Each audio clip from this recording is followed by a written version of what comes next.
Hello, everyone, and welcome once again to Geeks Not Nerds, the podcast. I'm Captain Logan, and I've got two special guests with me tonight. Today, we've got Tim Lyons. Hello. And also the amazing Brandon Grimm. Hello. And today we're going to be talking about Back to the Future. We're back for another exciting podcast commentary. And if you haven't listened to one of these before, the way it works is we're going to be doing a podcast while watching Back to the Future. And if you want to watch the movie along with us, you'll want to just start your DVD up at the moment that we tell you to press play. Just get it rigged up right now. Have it already set to 0, the number 0. And then hit play whenever we tell you to, and then you can watch it along with us. But what we try to do here is give you enough context that you could listen to this without actually watching the movie with us if you wanted to. So it's both a commentary and a podcast. It's a 2-in-1 special.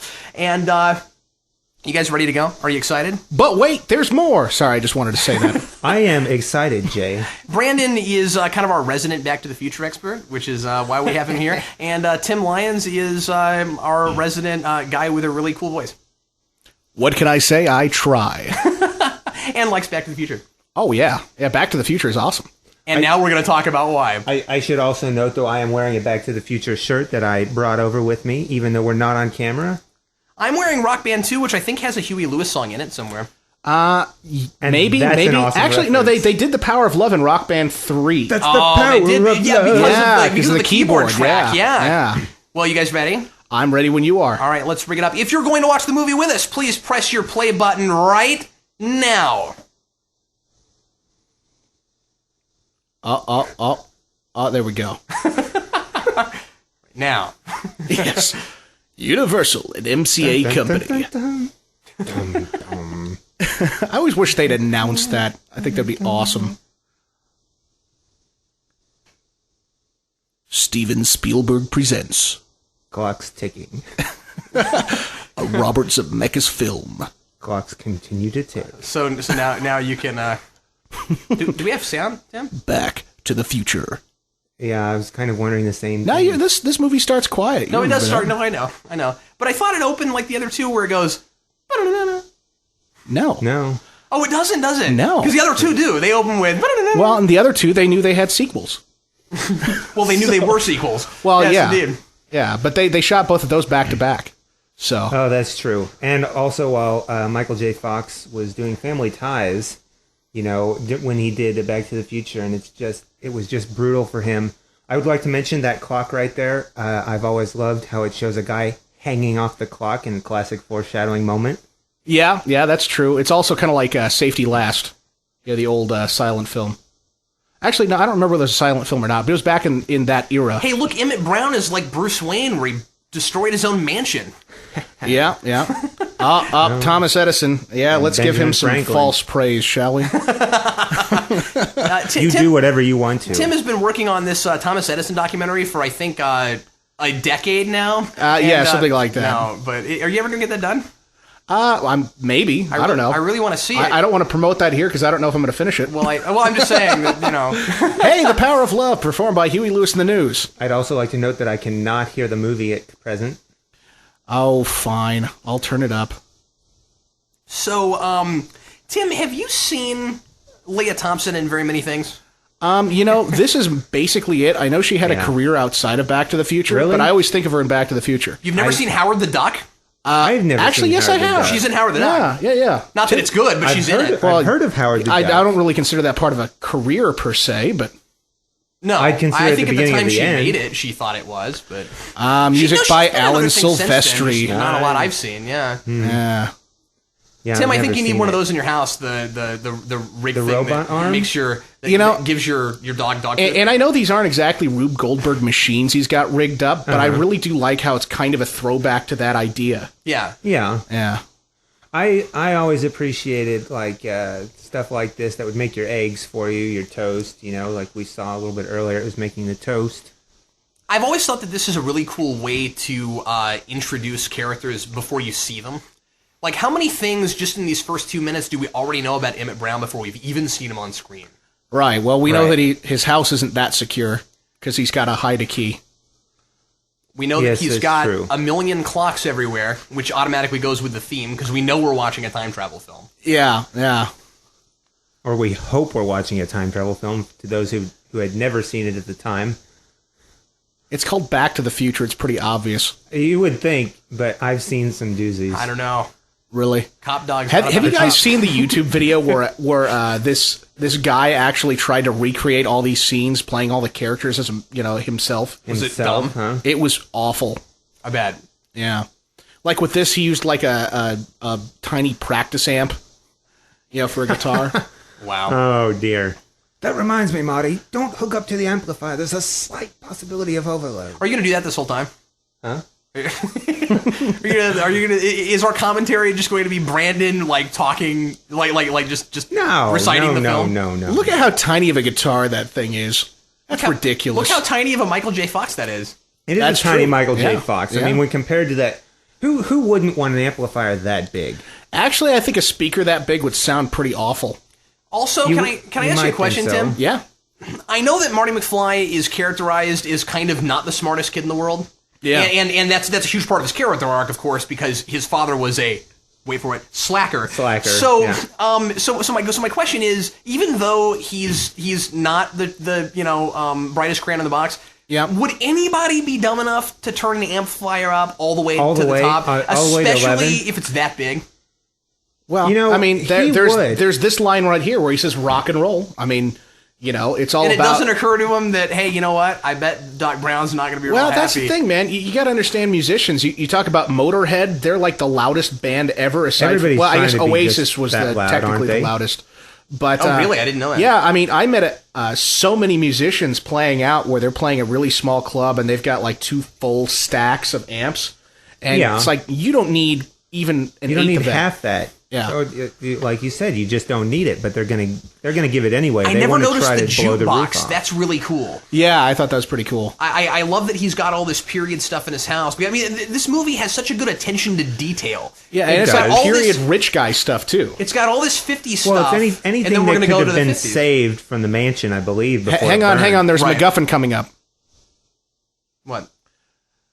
His experiment where he sets them exactly 25 minutes slow. Right. Why would he do that? That's always bugged me. Why would he do that? He didn't know. He didn't set his clocks slow.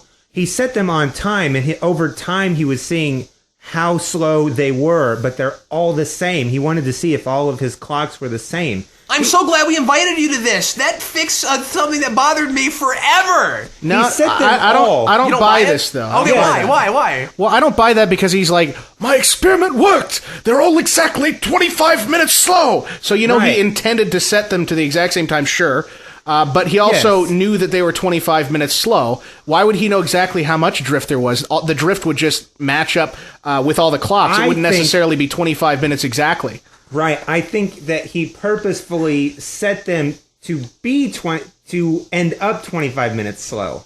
But he was setting an experiment to see how he could do that to get all of his clocks to be perfectly to be within a perfect margin of And error. if you're right, I really like that because this is the guy who keeps saying that none of his inventions ever work. Right. So this is what he's falling back on now. He's doing Yes. these stupid experiments. I would have to say yes. But he's also, I guess he's built a time machine. And what my girlfriend, Gloria the Dinosaur, Gloria the Dinosaur, for those familiar, her What's it theory, like to date a dinosaur? it's actually very interesting, very short arms. Yeah. Kind of hard to hug. sharp okay. teeth. Yes, that too, but we won't get into that on this podcast. All right. But Tim, she won't let short arms keep her from getting what she wants. That's right. She really reaches You could take for what that she wants. so many ways. Well, anyway, But no, her theory was that he'd gone I don't know through where so your head is. many temporal displacement experiments with the time machine, Right, uh-huh. and he's tested it out, enough to where the 25-minute time frame was something that he'd been working on with the time machine. I don't really buy that could either be. Oh, that's a because good- of the That line. could be. all right. I don't buy that either forgot because of about the that. line. Tim, could you give us a line of Power of Love? What, like sing it, like right now? Yeah, like right now. All right. Power of love is a curious thing. Thanks, There you go. appreciate that, There's yeah. one line. I'd have to agree with that statement, but I'd like to ask, just why does everyone have it in for the McFlys? Why have they always had it in for the McFlys? Like, down McFly with you. They're always swatting the McFlys. I'm just gonna go ahead and put that in MacGuffinville as well. I don't know. I think up to this point, Yeah, because we see his father and how much of a total nerd and socially awkward guy he is, and then when we get into 3, we see what one of his ancestors was like, and he was kind of like that too. He was kind of socially awkward and kind of lame. So exactly. I think the issue is, I think the idea is that they've all been kind of lame up to Marty McFly.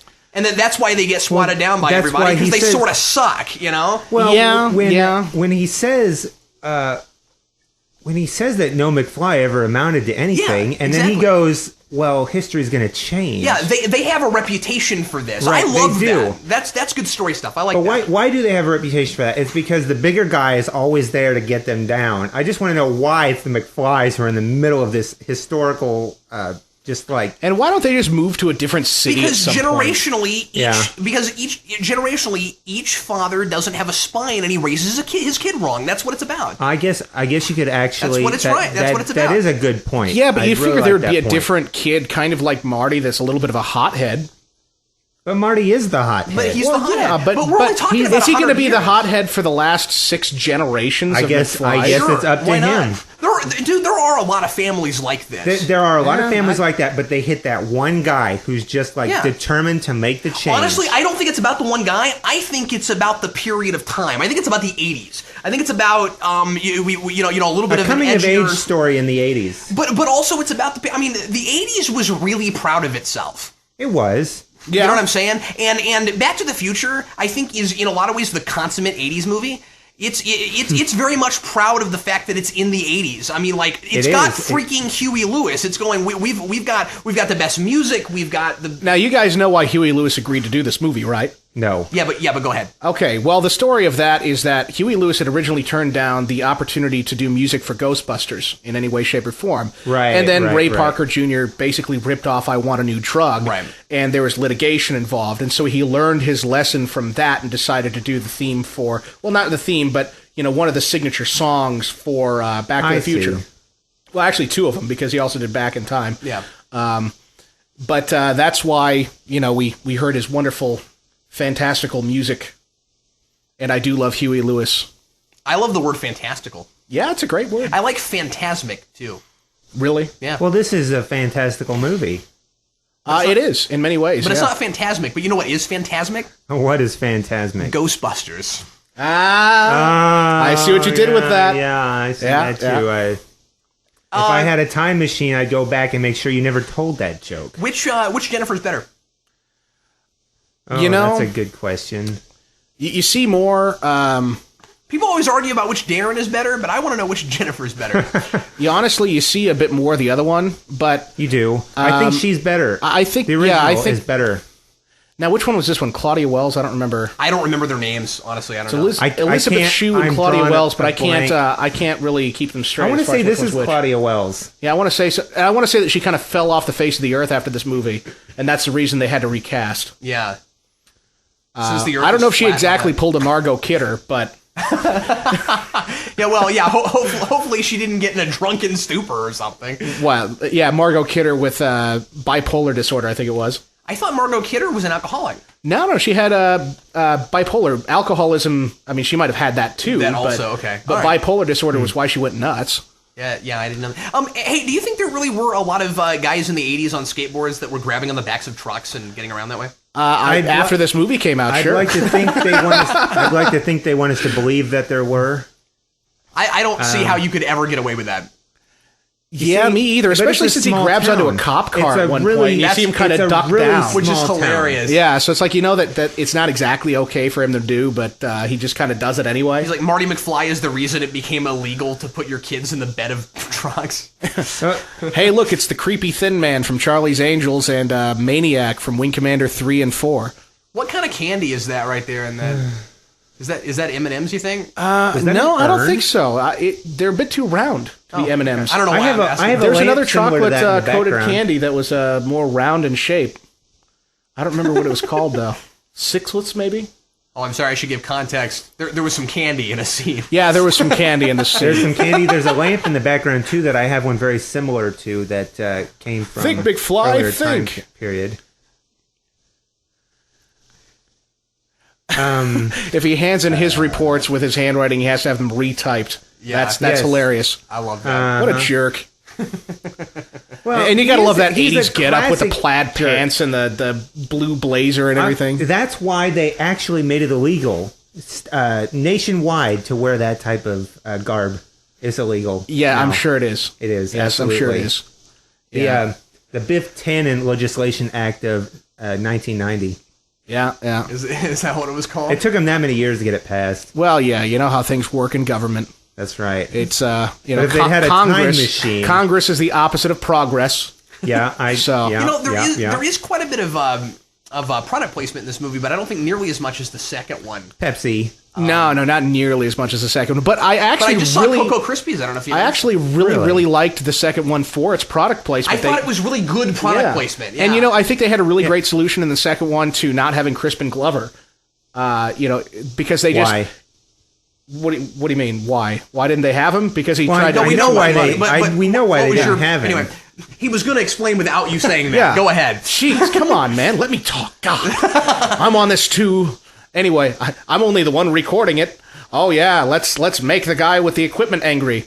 Anyway, no, they had him in old makeup and upside down, so it was really difficult to recognize the actor that they had as a stand-in for Crispin Glover. Right. And they could slightly change the voice because so much time had passed between, this movie where they show him in the 50s and in the 80s, and then, that's true. 2015. So, and then they had to, have him be murdered. So there's two big reasons I think a lot of people seeing 2 probably wouldn't have even noticed that it was a different actor. Yeah. The first one being that he was supposed to look older anyway, and the second one being that Crispin Glover wasn't nearly as famous as he thought he was. And that's why he wasn't in it to begin They with. told him so. They're like, you're not that famous. Yeah, we can't pay you $1.5 billion because we have to give $1.5 billion to Christopher Lloyd and to Michael J. Fox. it's like, sorry, buddy. You kind of look like what Michael Douglas is going to look like in 3 years and falling down. Wow, that's harsh. This is a different kind of commentary. Yeah, when Tim and I get together, we talk about the movie. It's weird. I like how they still have that old black and white TV in the background. Yeah, it's like they can't afford anything better. Where do you think he's working at this point that he's got that kind of garb? And everything else. I always assumed he was like a computer repairman or something. Computer repair. That'd be a good one, but computers were only pretty just advanced starting for 1985. Yeah, computers were only just becoming the low cost machines that we. Yeah, but certain places would still have them for different. Certain things. places would have if them. he was Sure, working what is he gonna in like the deep bowels? Why of would a big Biff be a white, supervisor if he's indescript working on building? computers?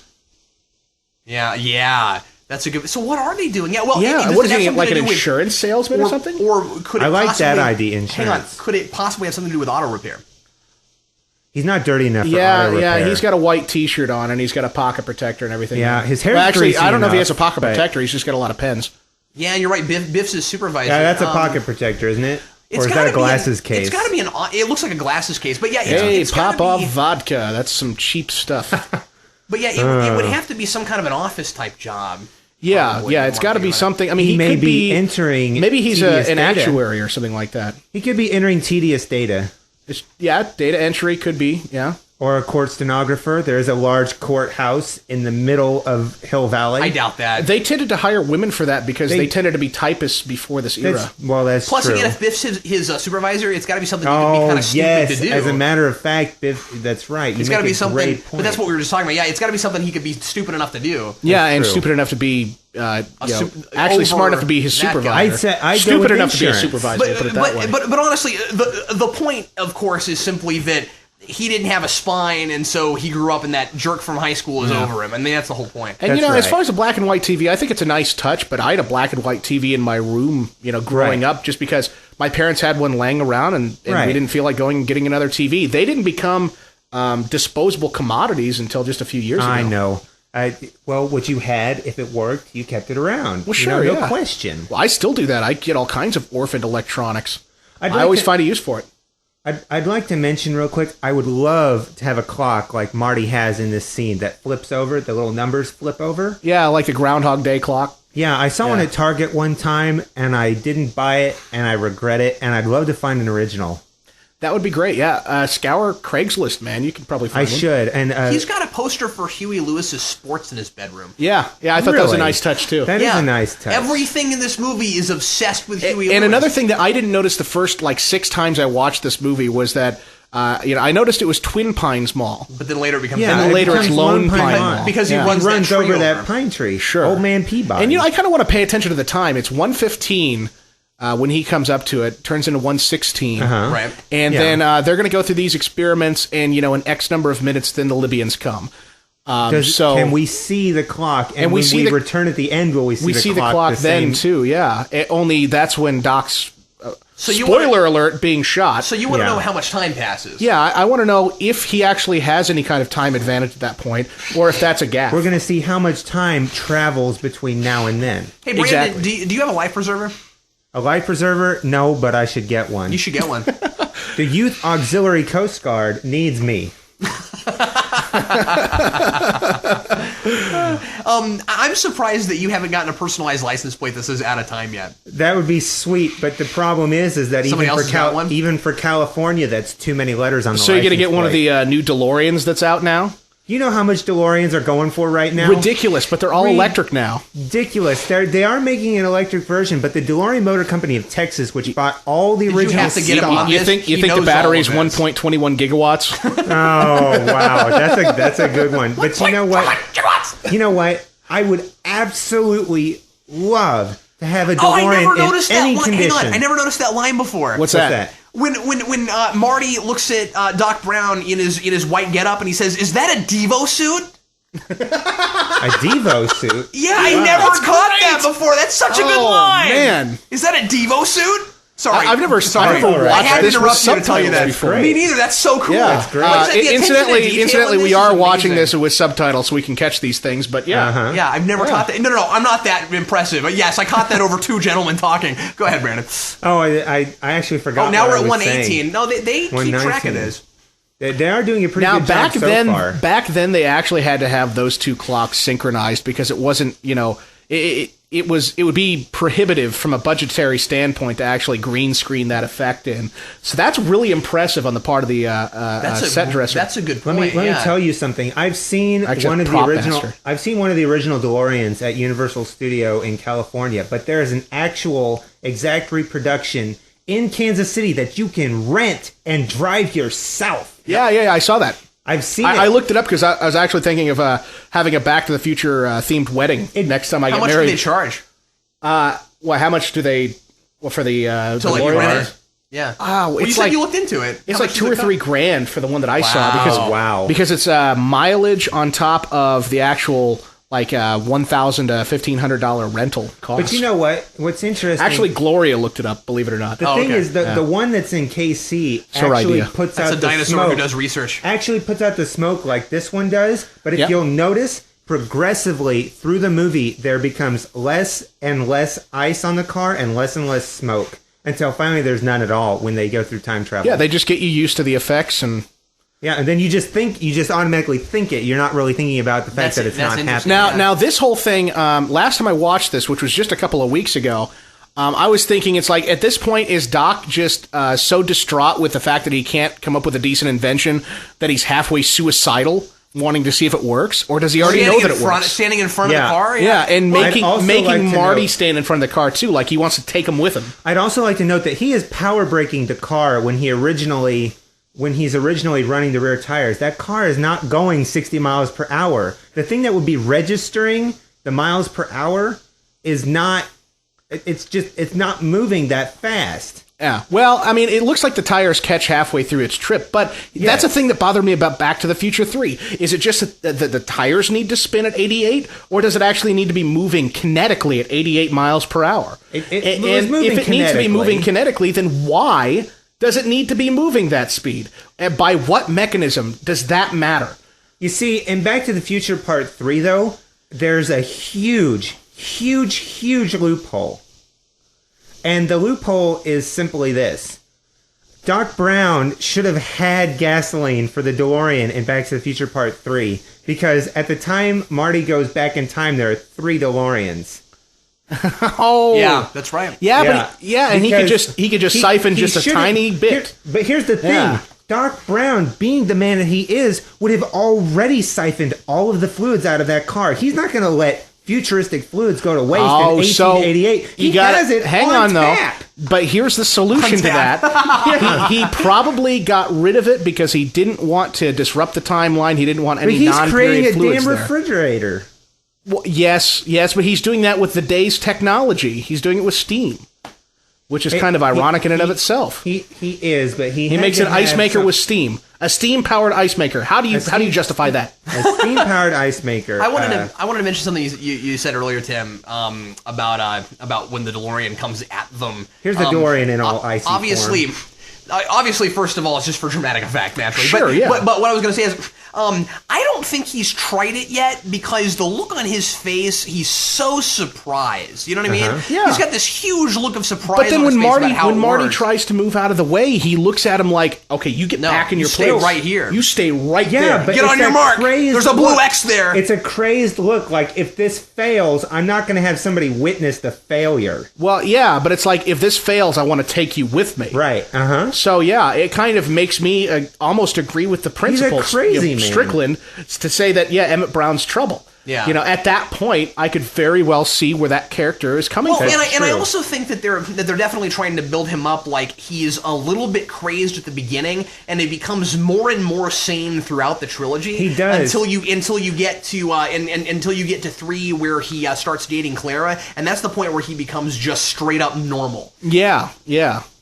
And have you noticed in His character arc actually goes throughout all 3 movies. I think true. Marty McFly kind of gets reset every movie, and kind of has to. Well, no, get the Marty has same his own arc too. in 2, but in 3 it kind of goes back again. Marty has his own Marty arc has too. an arc. Marty's arc is trying to not be so much of a hothead and be more reasoned and level. You're right. And you're that right. takes all 3 movies to get That's to. Because true. he's That's true. he's overcompensating. No, you're right about In that. the first movie, he's definitely overcompensating for the fact that his dad is so lame. Right. Now Jennifer, she gets reset every movie.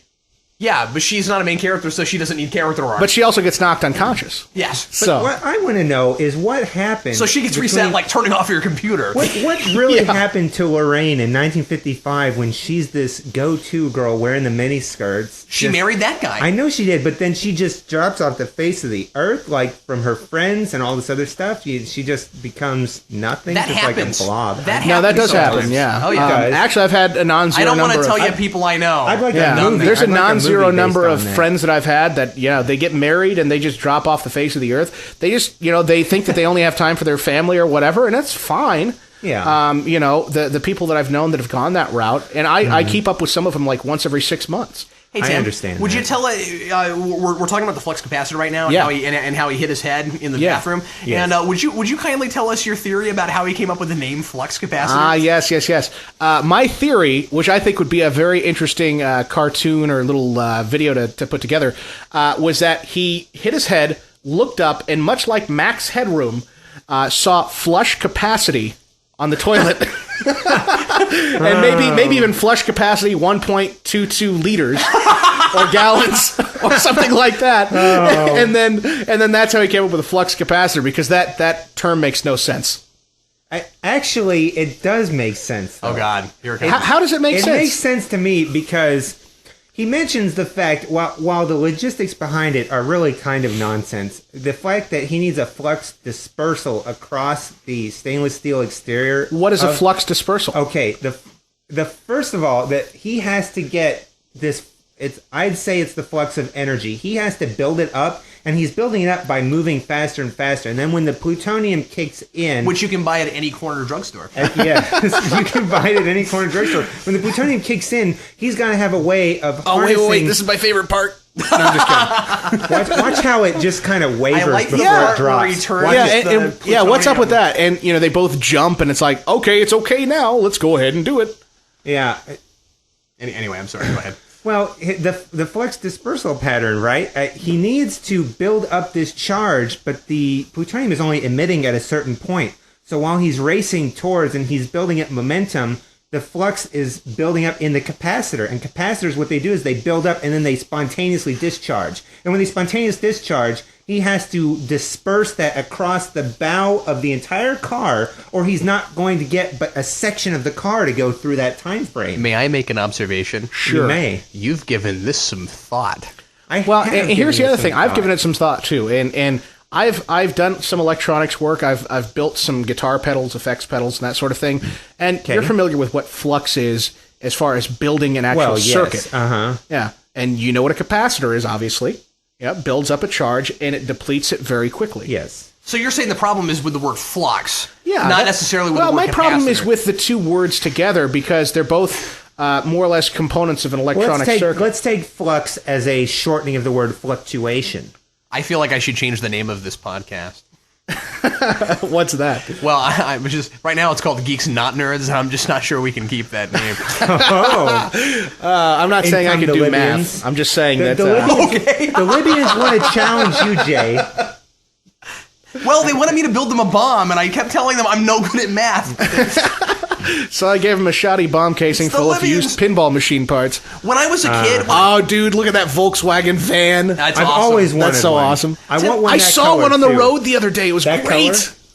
That powder blue, baby If he blue. saw that, he would have gone, it's the Libyans! Actually, I did when I saw it. Interesting note, when they air this on TV, it is now culturally insensitive to call them the Libyans, so they actually removed that. What? Why?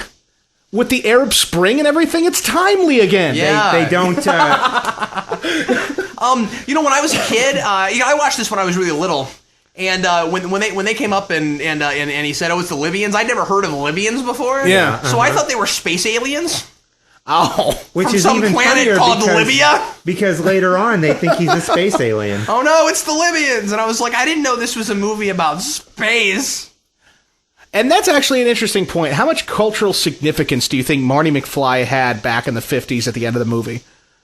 I don't know. What do He you just mean? sees. Oh, He you mean sees just- some guys Yeah. coming at him with a. What kind of gun is that? An automatic. It's an AK-47. That's what I thought. You can buy it in semi-automatic form legally on the market right now. At Well, I any knew corner that. drugstore. Actually, yeah, more or less.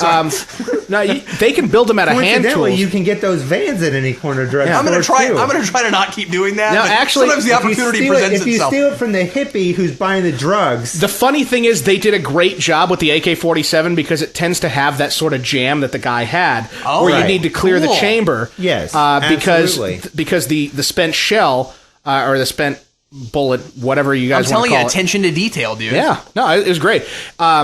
In fact, that's what happened with the North Hollywood shootout. Is that the guy's AK-47 jammed in such a way that if he hadn't been shot in the hand, he could have cleared easily had he known what was going on. But he was shot in the hand, so he ended up killing himself and ending the shootout. So there's a little bit of cultural context for that weapon and that action that the Libyan had to do, and that's why Marty was able to escape. So pretty cool. I could see that. That is cool. Obviously, it was a design from 1947, which is why it was Right. called an AK-47. Yeah, I knew that from GoldenEye. Yep. And Kalishnikov. It's the Automat Kalishnikov, 1947. Tim Lyons knows his guns. I tend to. I own an AK-47 in 12 gauge, so I should. Oh, Would you have been more? I'm sorry, I'm going back to something earlier. I just thought of this. Would you have been? Would you have liked it better had they called it the radiation capacitor? Or are we like still that? on this? I guess we are. No, well, I just saw it. I have flashing in no the problem with them background. calling it the flux capacitor. I think it's a great term. It's kind of like in Half-Life. They call it a resonance cascade. Okay. Makes no sense at all. But it's memorable. But it's memorable. It is It's something memorable. that you can think through and you can actually make it make sense. You know but what? I actually ultimately, like- when they thought it up, it made no sense. But I like how you visualize that when he fell off the toilet, flush capacity. I do like that. Yeah, well, because I watched Max Headroom not too long ago, and that's how Max Headroom came up with his name when he was in digital. Well, what I like about it is that he has an epiphany. Yeah. And that's how epiphanies happen sometimes, is you just have this like weird connection to something. Yeah, and it doesn't matter what it is. You just associate that with your identity from that point forward. And he wasted his entire family fortune on trying to realize the vision from that day, right? So, Yeah. but yeah, I really like this bit. For those not watching at home, this is the bit where they actually see Marty McFly in the radiation suit with the DeLorean, with the gull wing doors extended, and they think he's an alien. And then they think he's already mutated amazing. into human form once they see him the second time. May I make an interesting point about comic books with this scene? Yes. This is 1955, which, if I'm remembering my history right, is right during the period of seduction of the innocent. Which, if you don't know what that is, that was a book that this guy wrote that was really kind of bunk that made that made a lot of parents rethink letting their kids read comic books. Yeah. Because they thought that they were too violent and that they gave them, bad ideas and that sort of thing. Yeah. And this kid is reading a pulp comic book. That's in a this powerful scene. shotgun.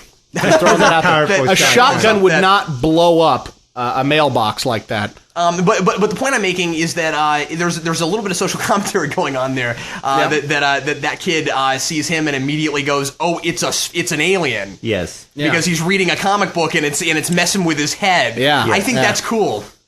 The interesting thing too there. is that people's idea of what an alien would be tends to change over time based on what the popular culture was at that time. So, they were still in the period of Roswell, New Mexico. Flying saucers. Flying saucers and, bright lights and that sort of thing. And that in the dark looks a bit like a flying saucer. Yeah, exactly. It's not round, especially with the gull wing doors. That's why it was brilliant that they picked a DeLorean. Yeah, because it looks futuristic. Yeah. And that's the whole point is that it's about time travel, so you use something that looks kind of futuristic. Yeah. And I still think it looks futuristic. But I still love the look of those.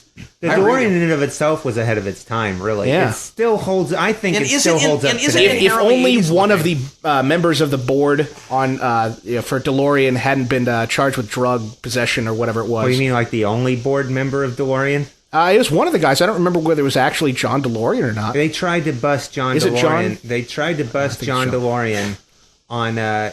Captain Logan nodded. On charges, but they couldn't do it. What happened was he was set up. It was something like he was set up. But you can't do a sight gag on a podcast.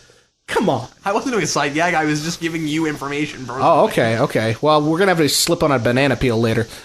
Well, that's what happened to the DeLorean. The DeLorean. What is this, Home Alone? No, that would be like marbles or ice or whatever, or a paint bucket, depending. Okay, when I was a kid, when he comes around this corner and they start playing Mr. Sandman and he realizes, oh God, I'm in the 50s. This scene creeped me out when I was a kid, and I don't know why. But just something about like the ambiance of this with this song, then clashing in with the orchestral score here in a couple minutes is really kind of creepy. Well, it's unnerving for Marty, too. And it's supposed to be, Yeah, it's supposed to be a bit unnerving. They do a great job of putting us in his shoes. It is supposed to be unnerving for Marty, but I never had a problem with it. I mean, it's not a problem. I'm saying I wasn't creeped out like you were. You're just weird. No, I was 7. You're weird. Weird. I had nightmares about brave little toasters. That was good. And scary. Toaster. Okay, it was because that was really scary. Yeah. But what I think was interesting is that when you listen through how they actually came up with the set design for this piece, they actually move more toward the 40s instead of the 50s, and I think that's really cool because obviously not everything's going to be shiny and new. It's not going to be the 1955 model of whatever vehicle. Yes, it's not. People are going to keep that stuff around. Vision because. In every time frame, they did their architecture got the previous time frames aging in that time frame. Yeah. Now, I think it is still a bit too clean. It's not as used as it would be, but people kept their stuff up quite a bit more back then. Because they didn't have they didn't have as many passive forms of entertainment, so they had to occupy their time. Again, attention to detail. We got Kiwanis Club, we got Lyons Club. This is real stuff that a small town like this would have. It absolutely is. But can I ask a question really quick? About a minute ago, there was a Texaco on the screen. When was the last time any of you saw a Texaco? I have seen more Texaco signs than actual Texaco. Well, the thing is, Texaco I don't think is even around anymore. I don't think it is. It did get absorbed, I think. So I think the deal is you still will sometimes see a building that still has the big giant Texaco sign because they just never took it down. I miss the Texaco. It costs money to take it down. I've also seen them sold at auctions. Americana. They're big on Americana. Yep. And I like how that was later in Back to the Future 2, the Cafe 80s. I'd like to note that right here, when he walks through the door, in the Blueray version, you can read that little sign on the bottom corner of the glass of the door, and it says, it has a sign about the Enchantment Under the Sea dance. That little sign right there that you cool. can't see. That's it says awesome. Enchantment Under the Sea. It's a flyer for the school dance. Also, That's I great. just noticed that there's I'm noticing so much this time that I've never seen before. And right here, where he's looking up at the phone book, yeah. In the Blu-ray version, you can see that that's not his hand. You couldn't see it there, but in the Blu-ray version, the hand is covered in liver spots. Weird. Yeah. Wow. Well, anyway, what I was going to say is they've got this sign on the wall that's advertising coffee. Yes. And it says in quotation marks earns high praise. URNS. Yeah. That's such a 50s kind of joke too, like, or something Jimmy John's would do. One of the two. Jimmy John's. either a 50s diner or Jimmy John's. Yeah. If you want a Pepsi, pal, you're gonna have to pay for it. That's such a great line. What was the clear Pepsi? You remember the clear Pepsi Clear? Crystal I think Pepsi. Crystal Pepsi? I thought it was called Pepsi Clear. No, it's Crystal Pepsi. Was it Pepsi Crystal? No, Oh it's my God. it was I specifically don't know. Crystal Pepsi. Was You it can still really? buy it on eBay. Only it's my goodness. yellowed a bit over time. Well, yeah. In fact, there's another cola that's kind of like it. It's called Nazi Cola, and yeah, it's like a cartoon Nazi on the Nazi bottle. Cola? Nazi Cola. Brilliant. And it basically tastes the same as Crystal Pepsi from what Brad Jones, the Cinema Stop, says, because he's got his own little series where he eats and drinks odd things, apparently. Old stuff like The only Tab. thing I could think of that would be more offensive than that would be Swasta Cola. Wow, that's hilarious. Well, you should drink some Nazi Cola in our swastican. Oh boy, I wish I had a joke to go along with it. Swastican. Parallel structure. It's the Third Reich thing you'll do all day. Oh, yes! Score, dude. That wasn't as good as mine, but I liked it. It was really good. I It had wasn't to come bad. up with It something. wasn't bad. Let's get off the whole Nazi kick and talk about Back to the Future, I'm with you. shall So we? how? Well, I was waiting. I knew he was going to have something. Have you? I can't imagine walking around with a pair of 3D glasses all the time. I can't either. But, I can't imagine ordering actually, cereal I at a take that diner. back. I can because I'm just going to throw that out there. I used to wear 3D glasses every once in a while. I'd get them in the National Geographics, you know. I'd put them on. I'd think I was real yeah, cool. but you're a I really weird wasn't. guy. He kind of is. Yeah. I am a weird guy. Hey Brandon, just one time, I want to go into the bar that Tim and I go to for karaoke and walk up and go, "Give me a milk chocolate." Wow. What bar do you go to, may I ask? I don't think one that has chocolate milk. No, well, they might. I don't know. They might could. because they've got Kahlua drinks, but it's Hurricane Alley's over there. Give me in the a area. milk. Yeah, you It's, should come with us sometime. chocolate. We have a Yeah, great it's a fun time. place, yeah. Hurricane Alley. Quick plug for Hurricane Alleys. If you're I ever in do. the Kansas I City do. area. Huey Lewis in the News is the power of in love Miriam. there all the time. He does. And we're also gonna make him do Holy Diver. Yeah. You just had to I make will that totally reference. do Holy Diver. I did. We were talking about Holy Diver before the show. Holy Diver. Yeah. There's got to Yeah. be somewhere you could actually fit that in, though, right? I'm sure there may be. If there is a place I can fit that into this, I will. You know what? Going back to the movie for a second, I might Yeah, add. I love Mayor Goldie Wilson. Yeah. Yes. Maya! But I'd like to point out. I think run they for did a mayor. really good job of matching with regards to Crispin Glover. He looks like he could be Michael J. Fox's dad. Yeah. Yeah, they did a good that's job great. with that. Yeah. He does, especially when he's. But back then in again, time. does he look like he could be Eric Stoltz's dad? That's what you got to really think about. That's you're absolutely right. You are absolutely right, and I don't think so. Now, on the Blu-ray edition of this movie, do they have the Eric Stoltz footage? I believe they do. Yeah, in yeah, the special I've seen it. features. I would love to see that. have you not I seen don't it? have the Blu-ray edition, and I have the newer DVD. Someone's uploaded them all to YouTube. Oh, that's I sweet. need I'm to, gonna I have need to to look go at back that. and look at them. Yeah. Yeah, I like alternate things like that. Oh, when he and- hits his head against that pavement, I hurt so bad. And when by I the see way, that. he and Michael J. Fox really do have no chemistry together. I mean, it really is good that they trade. Yeah. I mean, Well, they he wanted and Michael J. Eric Fox all the in way the along. first place. No, I know. Yeah, but Yeah. when you put when they put Eric Stoltz in there, like I said, I saw those scenes and I'm just like, yeah, it's not even kind of clicking. Like Yeah. they always said that it wasn't. Well, and there's a couple, famous instances of them changing casting. Like James Yes. Remar was supposed to be Hicks in Aliens, and I'm so glad they went with Michael Biehn. because he was so much better in that role, but there's still like one or two shots that they kept of James Remar. Interesting. You're going over my head now. I've seen that movie one time, so I don't even know who that character is. Yeah, I've seen it one time, too. Hicks was the I guy... love that movie, but I've seen it one time. He was the guy aside from Sigourney Weaver and the little kid to survive at the end. Oh, okay. All right. And the android. And the android. Yeah. Yeah. Did you see Prometheus? No, I haven't. I need to do that. I didn't go either. Yeah, well, anyway. Yeah, I need to check that out. I haven't had an opportunity yet. Vince did a review of it, but I didn't go. You're my... She's actually really pretty. Yeah, and they did a fantastic makeup job trying to make her look really old and stuff later. They did. I'm so glad they didn't have him pull a Fry. What do you mean? Order a pizza and then get stuck in a time machine? I don't know. You know, Roswell that ends well, where Fry becomes his own grandpa. Oh, okay, Yeah. No, I was just thinking, what if that was the time machine? I like how this whole angle was what made Disney pass on the movie, but everybody else didn't think it was risque enough. I know. That's funny. Yeah. That is a good point. But if you think about Disney in 1985, of course they passed on it. Well, sure, yeah. I mean, you know, the whole potential incest angle is a bit risque anyway, but why did everybody else think it wasn't risque enough? It was the 80s. What else did they want them to do with it? I mean, how much further could you really go and still have a story of any I mean, kind? should he have actually been his own father? I mean, that would be creepy. Are they upset because they didn't have a sex scene? Yeah, I mean, I'm kind of glad they didn't have a sex scene. I'm really glad it would have been a totally different movie. Yeah. It would have been a dark movie. This is what, in Two Dark. This is one of those movies, and they were pushing the envelope there in Two. Yeah, but they made it light and fluffy for the most part. But I mean, like this is one of those movies where the fact that it's a family movie is why it works.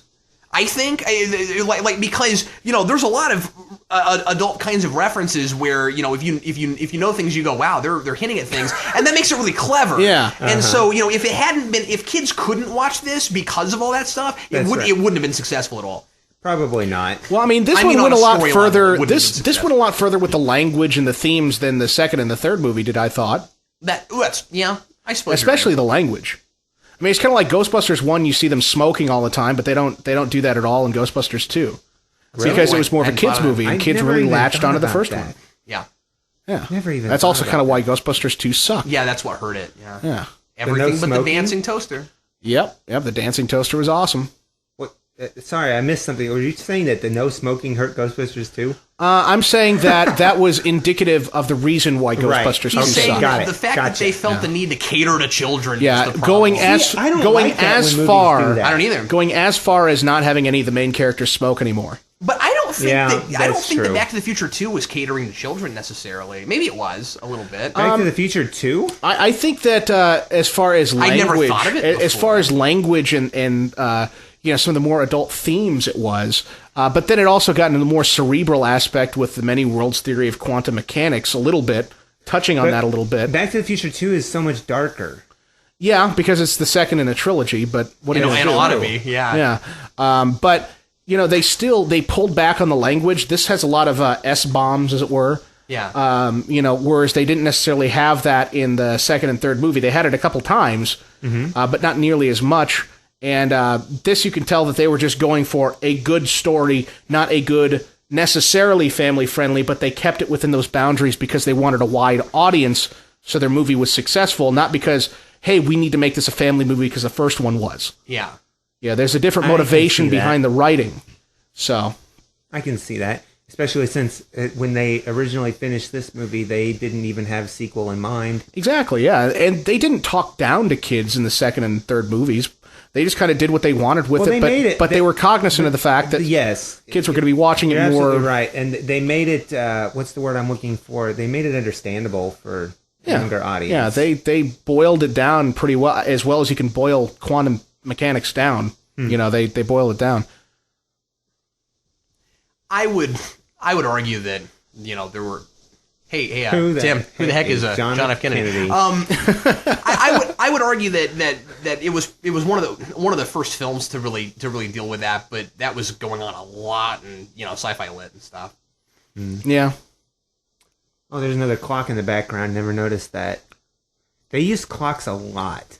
Well, yeah. I mean, as the motif, but they really, like we were saying earlier, the attention to detail is just exquisite in these movies. They wanted to do it right, and they really did.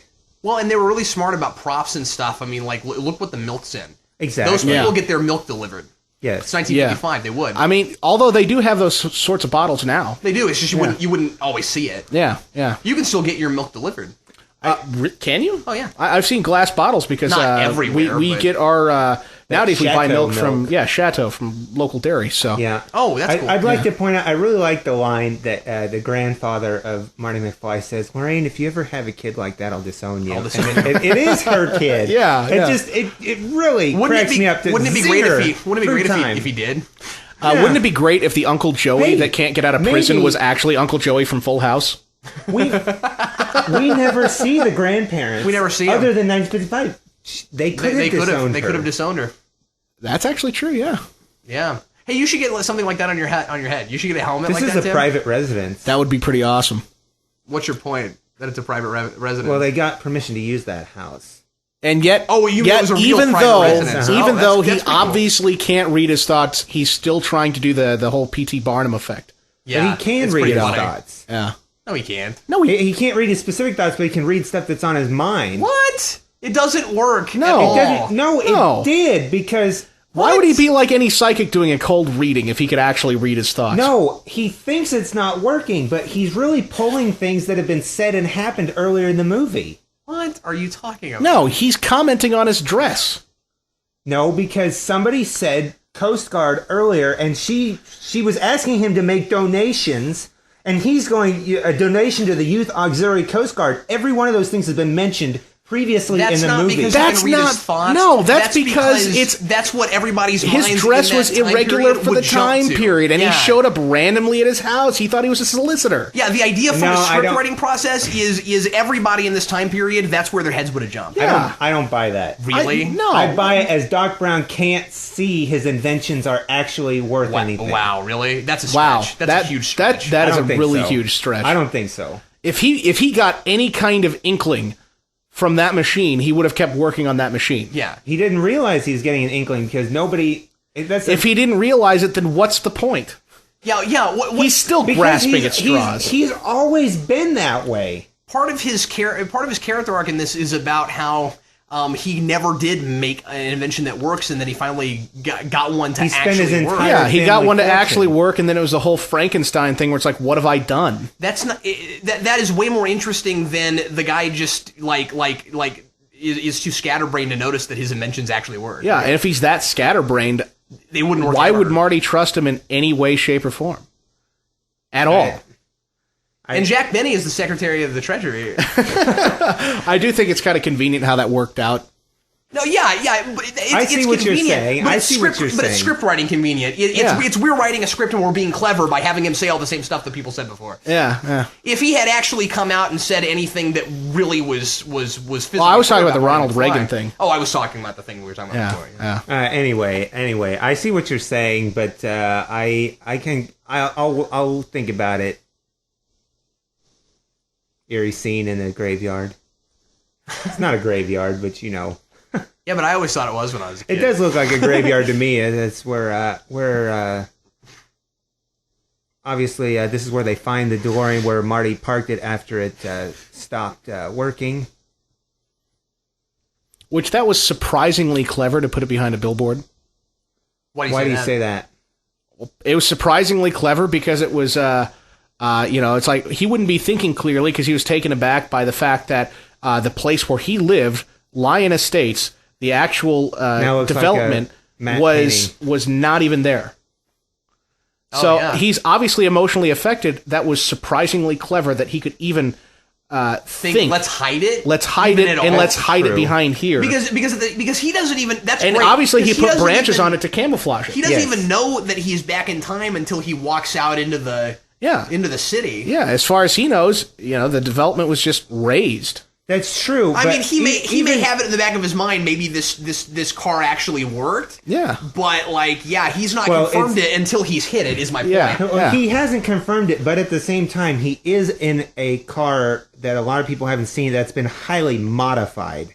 Oh, well, that's a good point, too. Yeah, So maybe he would he's hide hiding it because probably because it's modified, not because he knows he's back in time. That's not Either what- way, That's a great point. Even Doc Brown sure wouldn't want whether somebody to get their wrong hands on it. whether he has confirmed that that he's back in time or not, the fact that the development where his home was and his Hey, look at the family portable was, television studio. It would shock him to it would such shock a point. him to such a point where But I don't think he would I'll think say that this. clearly. You know what?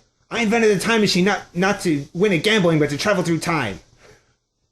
Well, I would win at gambling too. I like Hot Tub would Time too. Machine. I would really totally would. be the Lugal guy, Oh, really? I liked things about that Motley movie. Lou. Yeah. There was a couple Lugal. scenes in particular where I was just like, really, do I have to sit through this? But other than that, that was kind of a fun movie. Did the Hot Tub Time Machine require 1.21 gigawatts? Did you not No, see that just some movie? Chernobyl. Oh, okay. I thought you did. I was going I to say. did. I was like, a time travel movie that Brandon Grimm is not. No, watched? I saw it. It was funny. And of course, he calls back to Thomas Edison again. He should have asked Nikola Tesla. Just saying. I would say yes, he should have. That kind of thing just makes Tim Lyons angry. Well, yeah, ask the guy who created lightning machines. Well, I Well, would, but or he's They call dead. the earthquake they call it a generator. Tesla coil for a reason. How about the earthquake generator? Yeah, let's That's find a the good resonant one. frequency of the Of the world. Earth. Yeah, Yeah, yeah. exactly. Mind you, they seem to have debunked that on MythBusters, but They tried, but they certainly you have tried, to- but- okay, look at the news articles from the day. There was some real activity going on, and they arrived when he was smashing his device to pieces. Granted, I don't believe that they got the full picture in the news articles about how it operated off of Steam and all this other stuff, because I don't believe you could. But Steam packs a lot of punch, especially under pressure. sure, yeah. But I really don't think they had the right they were going the right direction on MythBusters, but they didn't have the full concept underway. Right. And, I have that criticism about their tests a lot, where they just Yes. don't go far enough, but, they have constraints. I understand that. But And a steam machine is going to be able to throw around a lot more weight than they electromagnetic. can't call it a conclusive yes or Yeah. no at that point. I'd agree. Yeah. Brandon, in the words of Q from Star Trek, all you have to do is change the gravitational constant of the universe. You just change the gravitational constant of the universe. Oh wait.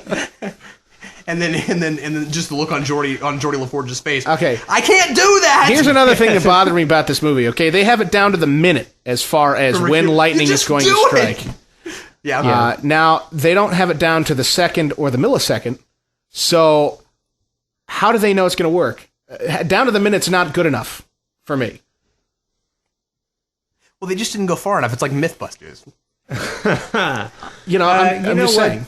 what? I'm okay with that because of the fact that while the time device itself isn't displaying it, it's still recognizing it internally. The components are. Tim's got a good point though. All they really had to do was be less positive it was going to work. You know what I mean? Yeah. Like all they had to do was say, well, this is the only thing we can think of, so we're going to try it. It might not work. Exactly. But I mean, like he puts together that model, and then he's like, we do this and this and this, and then this is it's going to happen. It's wanna absolutely know- going to happen. It's gonna happen. And then at that point, when the starter fails to function at the very end, and he doesn't quite get there in time because you hear the alarm going off, then that makes that less explainable too. Yeah, because it does. they had it down to the minute. He needs to move it exactly this second. Yeah. But he at had- that point he didn't. He was forced to use his head.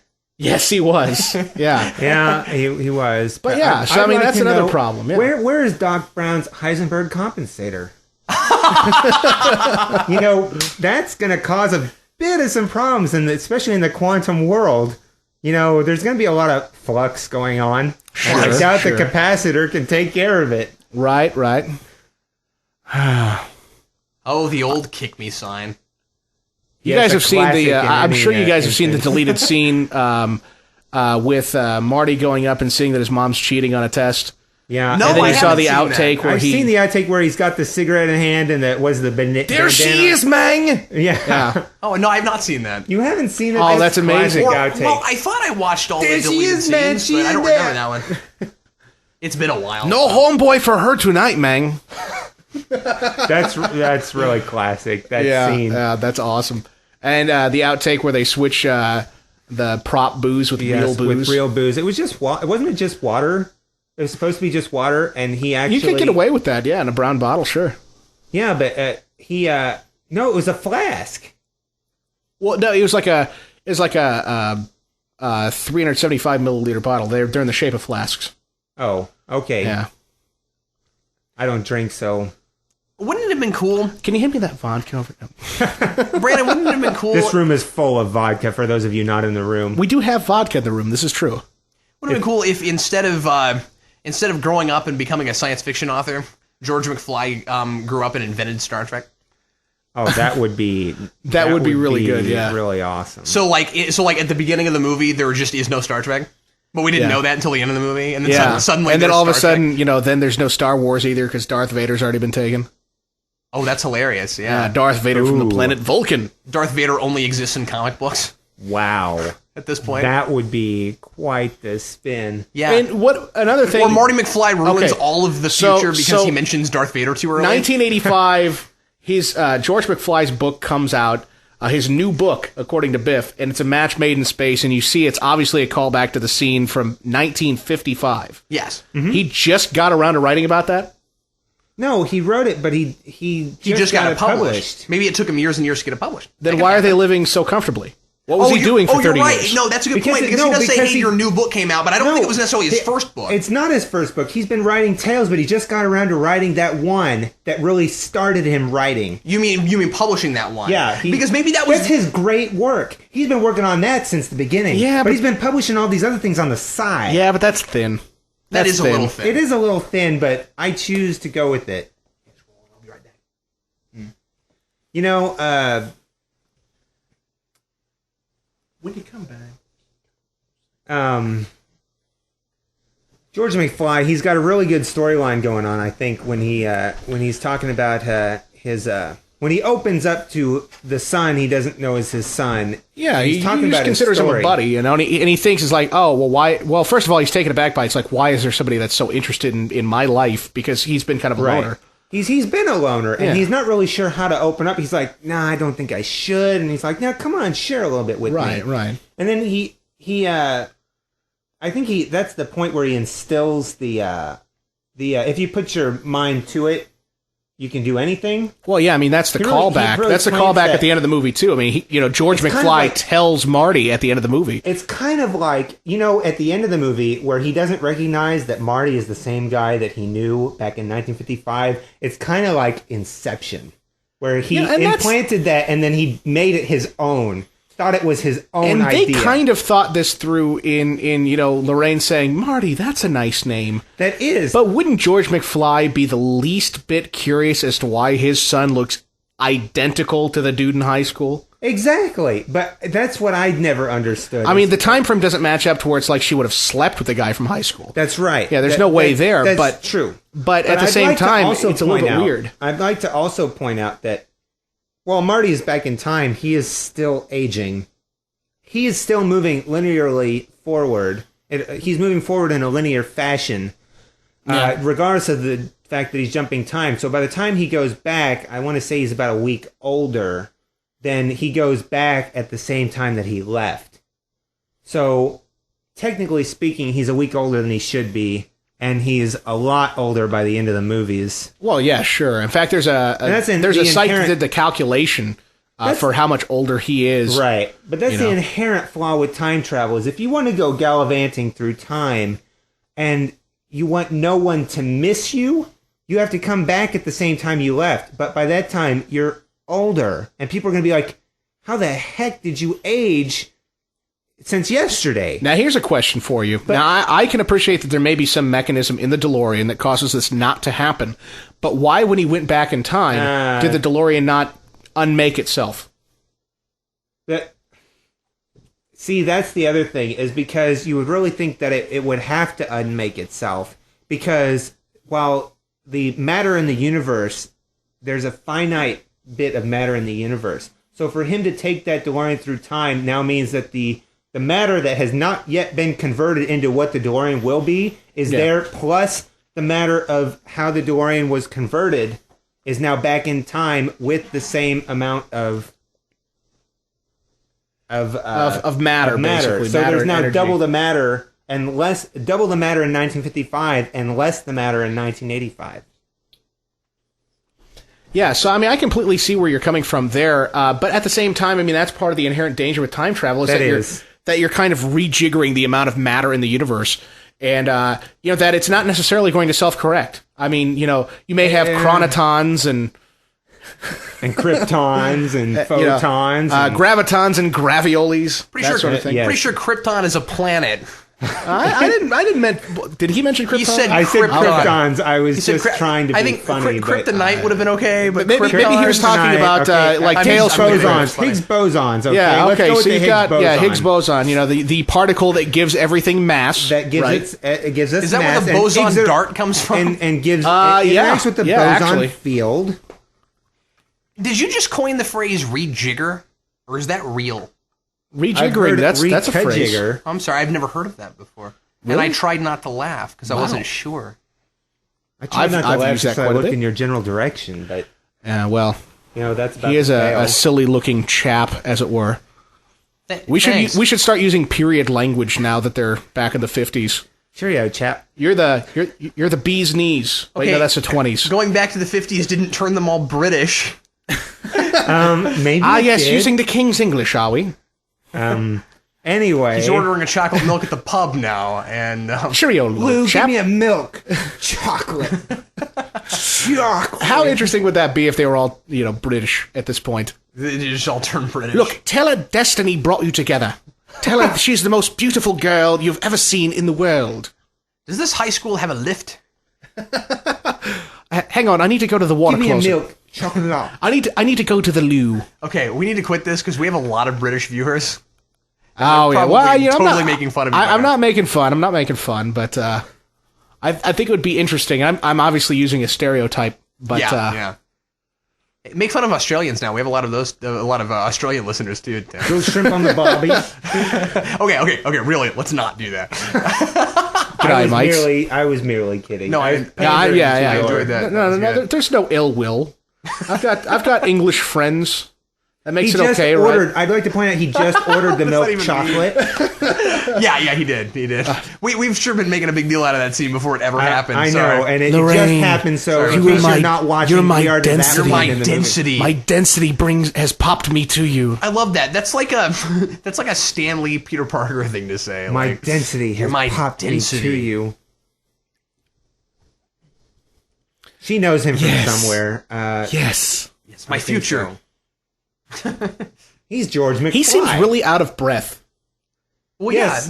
because he's nervous. He is nervous. I've never He been is out really of breath when I've been nervous. Yeah, but he also I just have. drank a tall, cold If your glass heart of rate is up chocolate milk. high enough, you can just have a difficult time breathing while you're trying to get a point across. Yeah, but wouldn't he be stammering more? My density. That's why he says my Maybe density. he exerted way more energy than you or I would, throwing his fist down on the counter to order a chocolate milk. You know what? He's You don't totally have out of any breath 3D just glasses because- on you, do you? Because I really want to know what that Yeah, looks all like. you really need to do is just have a red and blue boxing glove, and then he wouldn't be able to see you coming. That's genius! Oh, my goodness. Oh my god, Wow. that's brilliant. Well, dude, if I ever have a bully trying to hit me in the face wearing those, I'll remember that, Tim. Great Yep. Oh my God, he's the dream. That's Calvin Klein. I want to know why Lorraine doesn't wonder who Calvin Klein is later. I wonder why Lorraine actually thinks that anyone could possibly have their own name written on their underwear. Yeah, How yeah, would you and like even embroidered, in 1955 get that done? and like embroidered on the underwear. Like your mother embroidered your name Well, on your I think the underwear? joke is that back in the day, to prove whose underwear it was, you'd write your name on it as if anybody shared underwear. You know, Really? I really don't know. But Really? now- I don't think so. now I I'm think that's thinking what they were about- getting at with the first scene where they mention it. Now, let me ask you something. All right. Let me ask you something. I just thought about something. I want to know. Why else would she assume that was his name based on his underwear? I'm not prepared for this conversation. When she says that Marty, that's a nice name. How does she find out the name Marty? What does he tell her? She goes, Marty, that's a nice name. Because Tells her at some point. I forget. Yeah, at some point he tells her. Well, no. I think in that scene he Actually, he tries to tell her, no, my name's not Calvin Klein, it's Marty. Yeah. And then after a while, he just quits trying Is to that argue what with her. it was? Yeah, that's what it is. Okay. It's in the bedroom scene. We talked over it because Okay. we're talking. Yeah, we were probably arguing about. he does the try. podcast. He does. You're try probably to arguing tell about her. flux capacitors. Yeah, And how time I'm not travel works. gonna give the interesting yet dirty joke that I had based on the flux capacitor. You know it. No, I do know it. I would really appreciate it. I'm not going to do that. Didn't say that on my podcast. Yeah, I'm not going to do it. If anybody wants to know, you can email Tim Lyons at timlyons@something.com. And now they hit the tub of manure for the very first time. Tim, do you have a Casey Bastards email set up? No, I actually don't. Because I know you got an LIE one, but... Yeah. I just kept the LIE music one. Oh, I see. Okay. Yeah. I just realized something. Mayor Goldie Wilson runs on, he's going to clean up this town. And then they just ran into manure all over the street. It's totally dirty. Hey, that's great. Well done. I don't think that's any big thing. I hate manure. I think you're overthinking that a little bit. You know what? Maybe. I think you just need to comment on the movie. It's a little bit like the telepathy helmet, I'm thinking. You're way too far into it. Oh my goodness. Hey, you should be that for Halloween. You should be... The telepathy helmet? No, not by itself. I did. Well, remember, I am the guy who once went as a communicator badge TNG from communicator TNG, badge. And I had people slapping my chest. Thinking, trying to beam up. They were slapping my chest. Can you hear me now? And I'm just like, you are so stupid. And then you hung it up in your apartment. I did. It's in pieces right now, but I need to put it back together. But he's got that look on his face like he just got caught having a little bit of alone time. Anyway, no, I just meant you should go as Emmett Brown wearing the telepathy helmet. Yeah. And you should build it out of Legos. That would be rather difficult, but that would be awesome. But you like building things out of Legos. I do. I haven't built with my Legos in a really long time, but I need to get them out. You should build with your Legos, Brandon. And then you know what I'd say? When I build it, I'd say, pardon the fact that it's not to scale. As is going on in this scene right now. I really like how they used the model of the town in Back to the Future, the game. Yeah, the adventure game that came out recently. I haven't played that. You said it was kind of cool. Yeah. The first episode, they used this model, and you end up having to retrieve his notebook from the courthouse. That's pretty cool. Yeah. I want the wooden model from 3. That would be that one's cool. That one is pretty boss. I wonder if anybody makes a replica of that. Like a replica of that? Like, they make a replica of the Flux capacitor. They they make a replica of the DeLorean from all time frames. Like, I have a little model, 1/18 scale model of the DeLorean. It's pretty awesome. Was that one you built? No, was that one you bought? It's one that I bought. Oh, okay, cool. It's stainless steel and all that, but it's really awesome. That's pretty neat. But yeah, like we were talking about before, when with the scene with the model, I mean, he seems to be implying that this is going to work if they time it right. Yeah, exactly. Yes. Which just isn't true. And he says at precisely such and such a time he has to hit this thing when the clock tower strikes. Yeah, and then that doesn't work out in the end. By the way, I probably shouldn't nitpick about this, but I feel like in this particular podcast, everything has been fair game. Everything, including non-Back to the Future. Oh, sure, yeah. Well, when you're talking for 2 hours, that kind of thing is going to happen. It's totally cool. But let me ask you this question, guys: if you're doing a model that is simply that is simply just showing Marty what the whole plan is, why do you have to rig it up and set it on fire? I mean, really, like, why is it necessary? Because it's not like it's actually going to go back in time or anything. Like, what is the point of actually rigging that up with electrodes, it's not like he has a little mini flux capacitor in there. It's not, but he's all about getting as close as you can to the actual thing. But you know what would have been cool is if they'd used that little fire as the fire that had burned the mansion down. Yeah, but then what would they do for the rest of the movie? They go to the Holiday Inn or something like that? Well, no. But that would have been the weirdest plot point ever, wouldn't it? like we burned the whole house down just because we used this. We burned up the DeLorean and everything inside the mansion. At the beginning of the movie, the area that Marty McFly breaks into is actually the garage from the original house. That's pretty cool. That's the storyline, is that he moved all he could into the garage and that the subsequent land was sold off to help fund the rest of his experiments, which the entire family fortune was now invested in the DeLorean time machine. Okay, that could be cool. See, the problem I have with making this giant plot point where they burn the whole house down in that is that I'm already bothered by the idea that he would rig that up just to show Marty what the plan is. Yeah, if he were that inept, then nobody would believe that he could come up with a time machine, even after 30 years. Nobody does. It's suspension of disbelief. He means the audience. Yeah, I mean the audience. But yeah, you have to believe that this guy, even though he's scatterbrained and kind of out there, you have to believe that he's competent enough to build a time machine, and that's complicated to make that work, because after all, this is somewhat of a mad scientist archetype. I mean, he's not mad as in he's evil or crazy, right. but it is that archetype of really people this smart, that are like smarter than everybody else, tend to be kind of socially inept and don't know how to talk to people. Socially inept is a good term. I definitely agree with you there. Socially inept. I would like to point out that what just happened in the movie is Lorraine did walk into the garage where they're holding the DeLorean, and I'd like to point out that they did a really good job with this. As the movies progress, Doc Brown, who knows nothing of the future yet, he says, "Quick, cover the time machine." But progressively, as he learns more and more, he starts saying, he calls it different things. He says, "Quick, cover the DeLorean later." Yeah.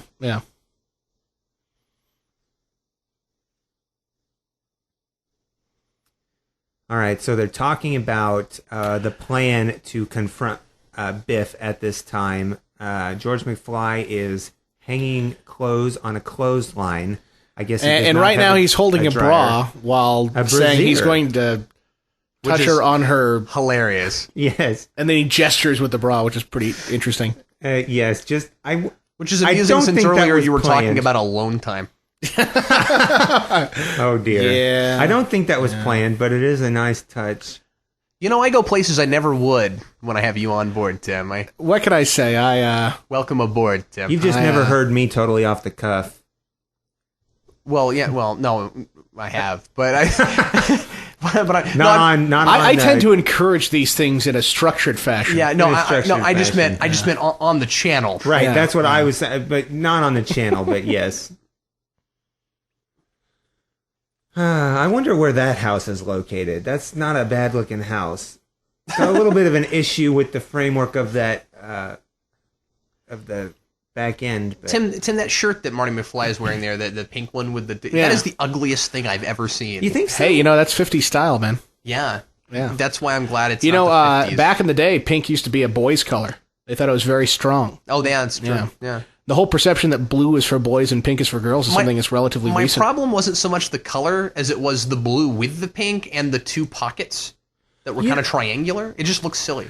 Yeah. You bring up another great point in that every time frame that Marty goes into, he always looks like his original. He looks like their idea of what that time frame would look like, and then he gets into the items from that time frame. He never starts out looking like he should, as evidenced especially by the stuff he wears when he goes back to the old West. He just looks like a buffoon. And ultimately that's really the only time period where he looks that out of place when it's intentional, Right. Because he didn't intend to go back in time right. In this movie. But then in Back to the Future 2, when they go forward in time, Doc Brown knows the whole deal. They have him dressed like his son. He's with Doc Brown, and all he has to do there is turn out his pockets and belt his shoes. That's true. Yeah, we'll put on different shoes with power laces and put on a different jacket. Hey, McFly, your shoes unbelt. Yeah. Now, I do think it's I love that line. A credit to Michael J. Fox's acting that he's able to have mannerisms and just a look that's so much different than his quote-unquote son in the second one. Oh, yeah, that's cool. Even though it's the same actor, you know. Well, anytime he's playing any other characters, I mean, he does a really good job of kind of making them McFly, but not Marty. Yeah, I like how he kind of turns himself into a sleazeball in the second one, too. At first, Yeah. And then I like how Flea from Red Hot Chili Peppers is Needles. I don't know what we're talking about too right now, but I was always confused about the last scene in this when Doc Brown is saying that they have to go to the future and fix their kids, which of course is silly anyway since it's the future, but whatever. Well, and since one of the whole themes of this movie is you don't want to know too much about your own destiny. So whatever. But he breaks his own rule, but that's obviously beyond the point. It's just a cute ending. But what I was going to say is what's silly about it is that he's like, no, you and Jennifer turn out fine. Yeah. Yeah. And then we get there, and that's not what happened at all. No, she's basically a drug addict, and he loses his job. Yeah. Yeah, and as a sleazeball. Yeah, and like you said. they live in this area that's considered not great anymore. It Yeah, just went and it was awesome like any back in the suburb. 80s. Like Yeah. any suburb that just goes downhill, theirs is no different. You know, if that was a snack food at the grocery store, I wouldn't buy it. Sleazeball? Yeah, I don't think I'd eat that. Wow.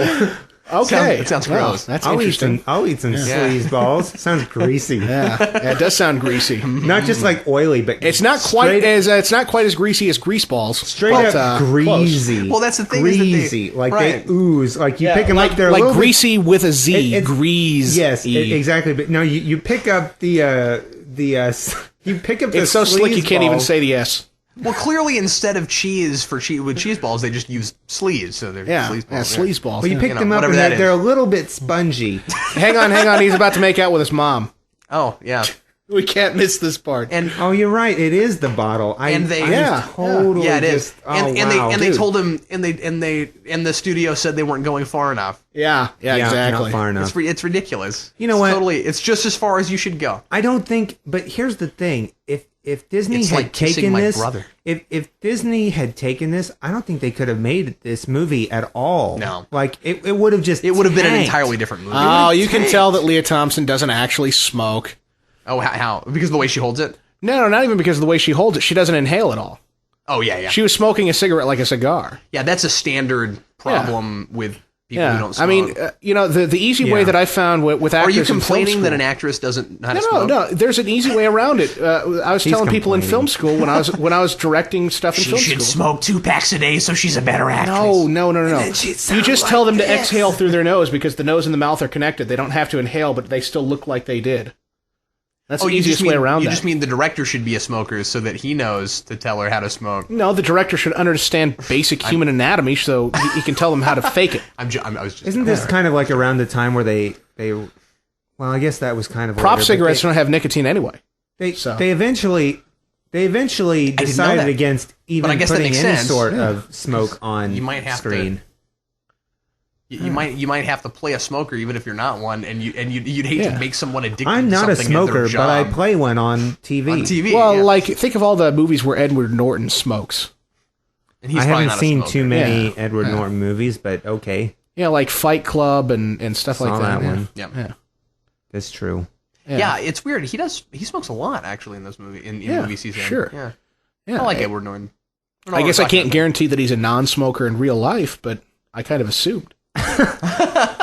This scene, I love Marty's expression in this scene where Lorraine's just kissed him, and Lorraine, she backs up and she's got this look like she has the perfect look for someone who seems like they realize they're kissing their brother, which she says, but she's got the perfect look, and Marty's so caught off guard. Even the fact that Michael J. Fox knows it's scripted, he has the absolute perfect look as well. Of Yeah, just just like the exasperated, incredibly like wide-eyed. surprised that his Yeah. mother came on to him.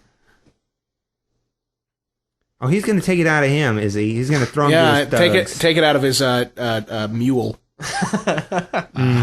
Are you trying to write the TV edit? Yes. Well, there's terrorists. in You, the beginning, Mr. but they're not- Falcon! They're not Libyans. I was trying to think of that one. No, it's the Libyans. To all of our Libyan Those viewers, puppy-kicking Libyans!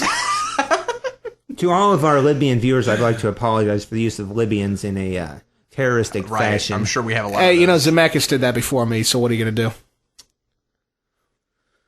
Just Zemeckis saying. made a good movie. Zemeckis has made a lot of good Spielberg, He has, yeah. Zemeckis is a great director. Zemeckis has also made his share of bad movies. Sure, but that's okay because I'll take 5 or 6 really crappy movies to get Roger Rabbit. Yeah, that's true. Although I did really like Beowulf. I didn't see that one. I didn't like the Polar Express, but I did like Beowulf. I couldn't get into Polar Express because I didn't like the animation style. Yeah, Beowulf was a I lot just better. found I that hard thought. to watch. It was I less didn't- creepy. I didn't see the Polar Express. Still Uncanny Valley, but less creepy. I had the book of the Polar Express when I was little. I wasn't going to go see the movie. Fair enough, yeah. Yeah, I wasn't going to go see Titanic. Then I heard Kate Winslet got naked. Uh, Actually, I'm just kidding. I was young enough to the point where I went with my parents. I was I don't remember exactly how old I was at the time, but yeah. Anyway, I'm just thinking about how like our Our viewers don't usually get to hear things like this stuff. I guess not. I didn't curse. They're getting a special treat. No, I'm not saying it's a problem. A special I'm saying treat. it's a special. It's a Now- very special episode of Geeks Not Nerds. Let me the just- podcast. A very special episode. I thought I did it NPR. fine enough. I know. I just let me wanted to say do this. it too. It Oh, sounded okay, fun. okay. Let me say I thought this. you were like, no, your announcer voice sucks. I'm going to do it better. No. Well, you have me do it anyway. In this scene, two things. Oh, brilliant. Two Tim, I'm going to things. need another take of that. I wasn't real sure what the first one. Hang on. Let me send you about 6. This is Sorry, really Brandon, go ahead. interesting watching this, by the way. If you were here, you'd understand. I want to know, first of all, one, why the keys are in the trunk.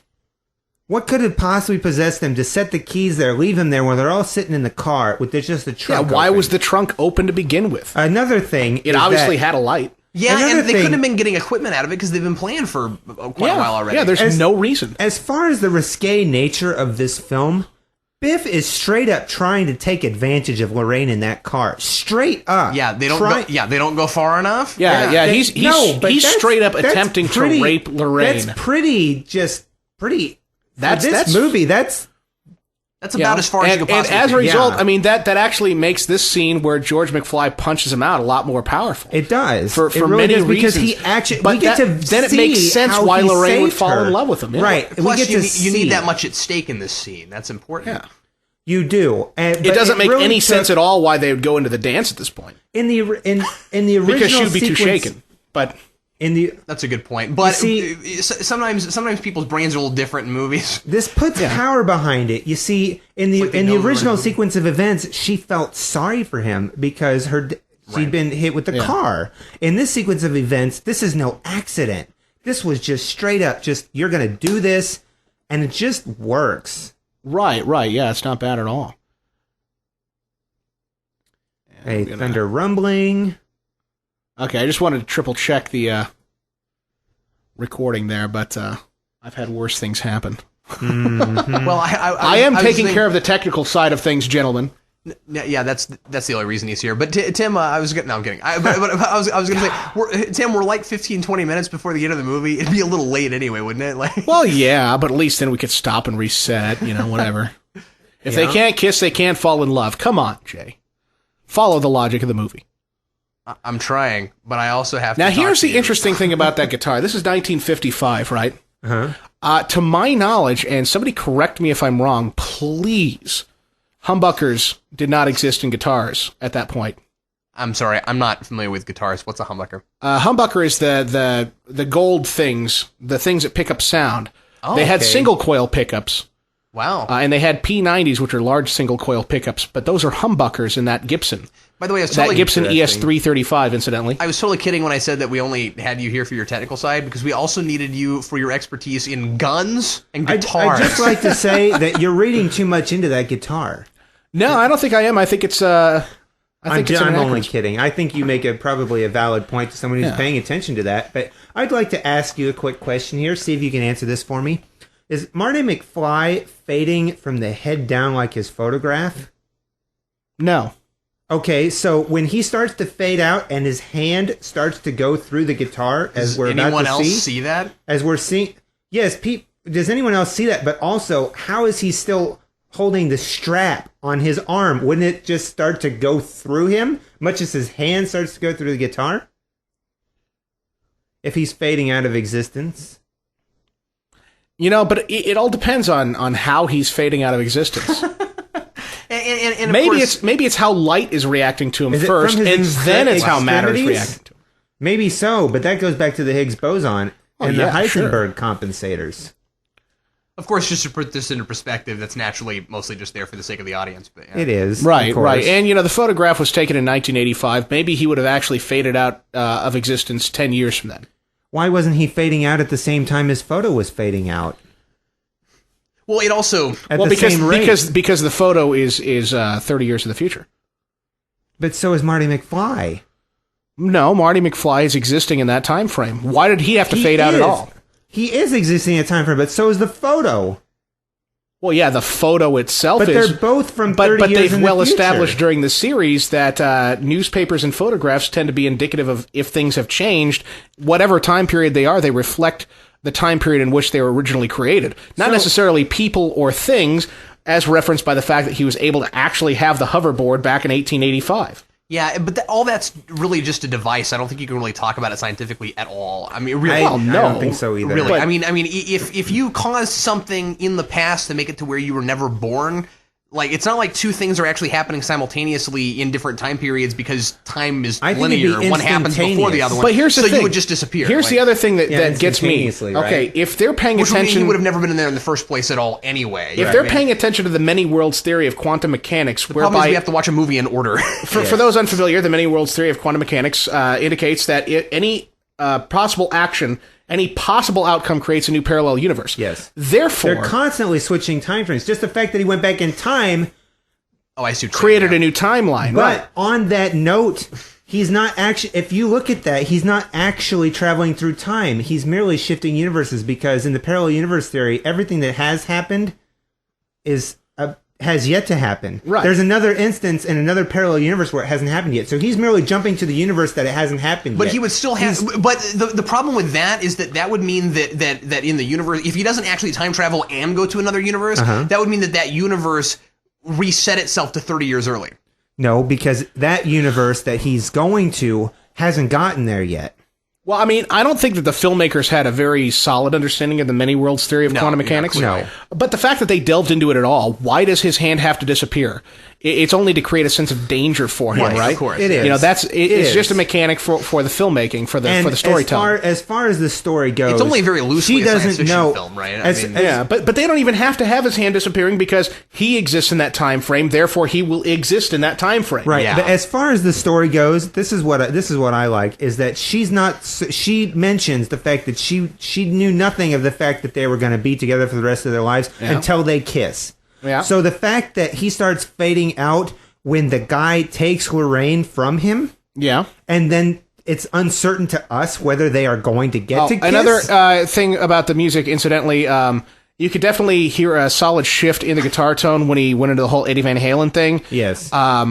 Yeah, well, that's because that type of distortion that they were using for the Eddie Van Halen portion didn't exactly exist back Yes. then either. That sort of overdrive was pioneered a tiny bit later. Right. So, yeah. Yeah, could you even do that? What, bending a string like that? Yeah. Obviously, he wasn't putting any vibrato on it, which always bugged me, but you could certainly bend a string on an ES-335. Now, as far as any kind of whammy trick, That's mostly what I was asking. Yeah, that had a Bigsby tremolo back in the day. I think that one might. We'll get a good shot of it here. I wasn't looking toward the screen.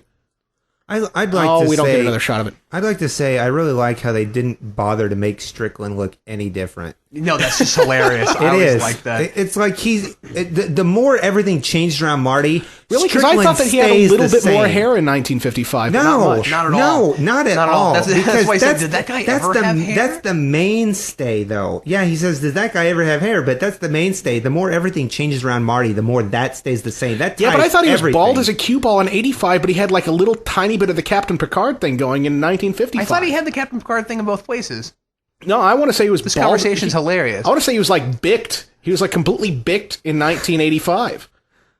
I want to say that. Like he might as well have been Bane. He could have just worn a mask and talked like Sean Connery through the mask. Of course. Of course. Then why are you here?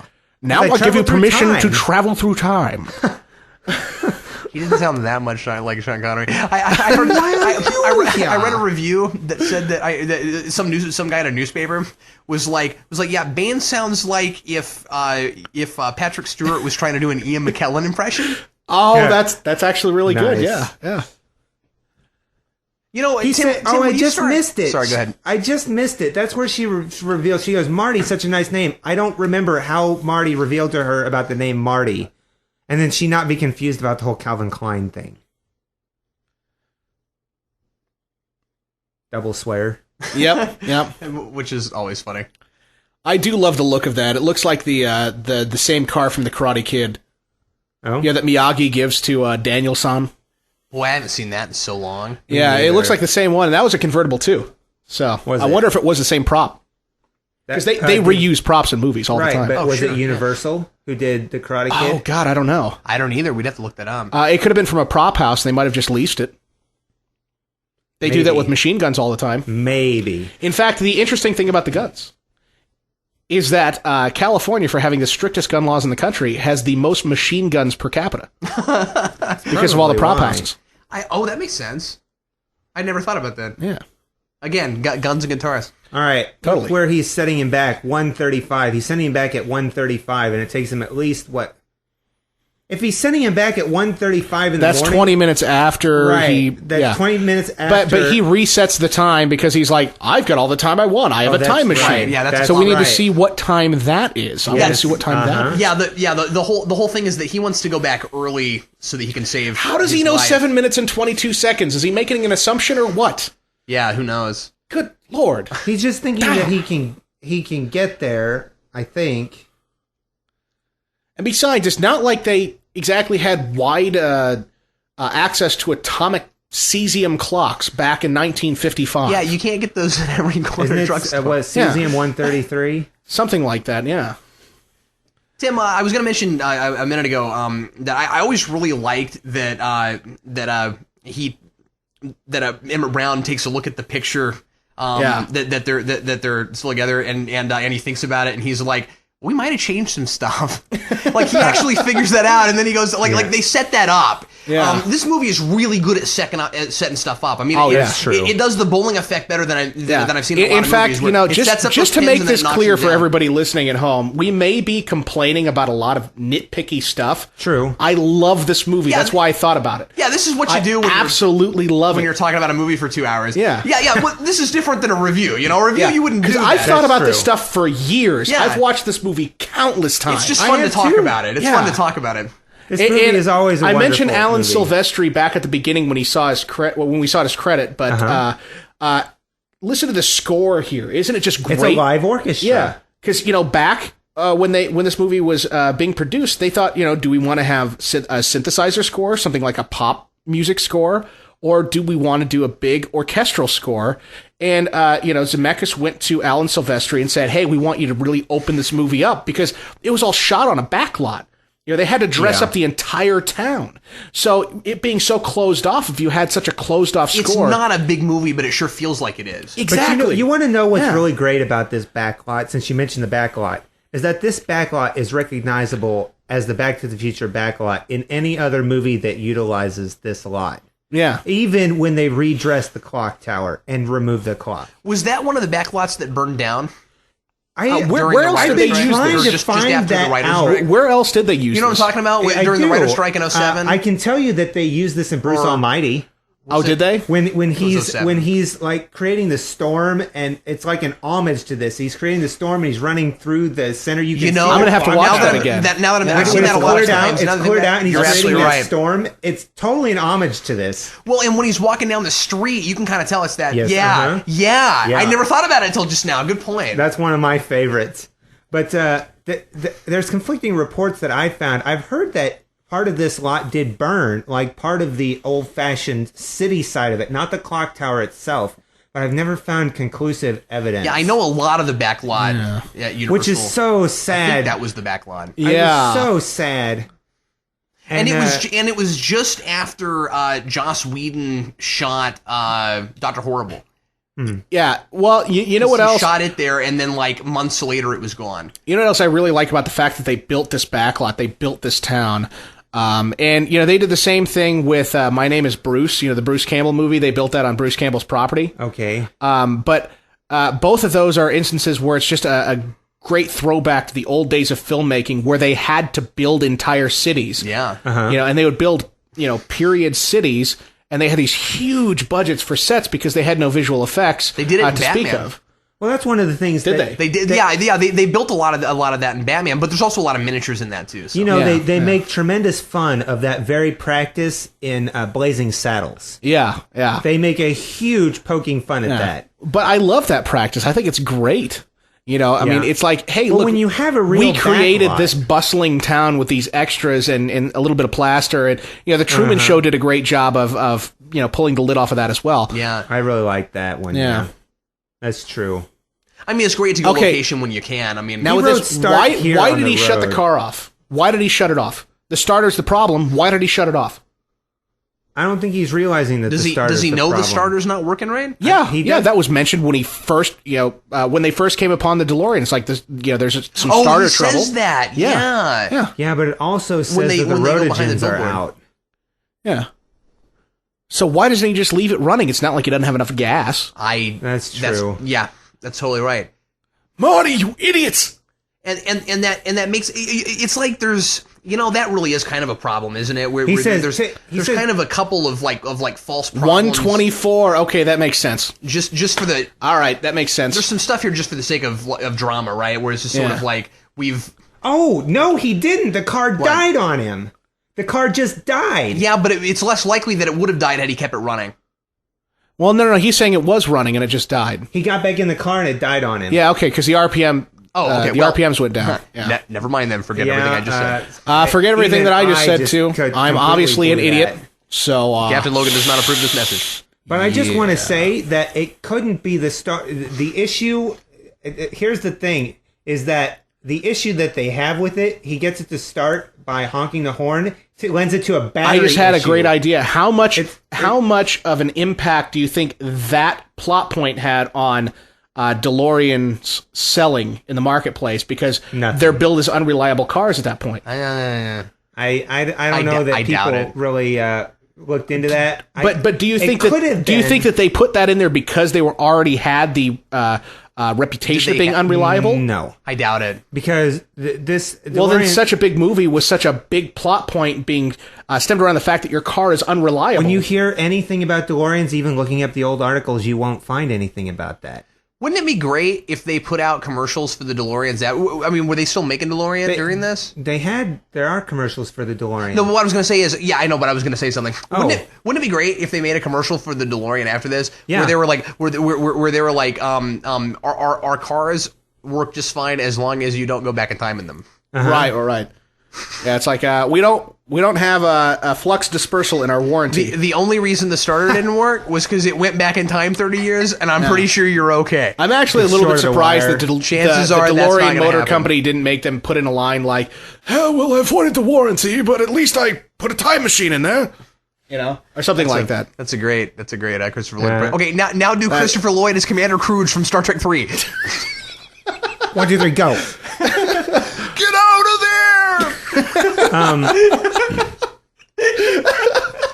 I keep forgetting he was in that movie. Now I'm just picturing Tim Lyons fighting William Shatner near a tornado, near a volcano. That'd be different. I'm thinking though, going back to something I said a minute ago, I'm thinking though that when he hit the horn, a lot of times when your battery's going and you do something else to draw the amps before you start it, that will get your car going. Are you saying that the aerosol from the horn suddenly generated an electric charge? There's no aerosol in the horn. Not an air horn. Why wouldn't it be an air horn? Huh? You said aerosol. Yeah, why wouldn't it be an air horn? I don't. That's what an aerosol spray is for. Like, you put those in the air horns. Yeah, and I'm saying, why would it not be an air horn? Do you know many speaker systems in the hood of a car? Huh? How else would a horn work? No, they're electric. Okay. Car horns are electric. I've never seen a speaker in a car hood. It's not a speaker. It's it's like a speaker, but it uses a diaphragm.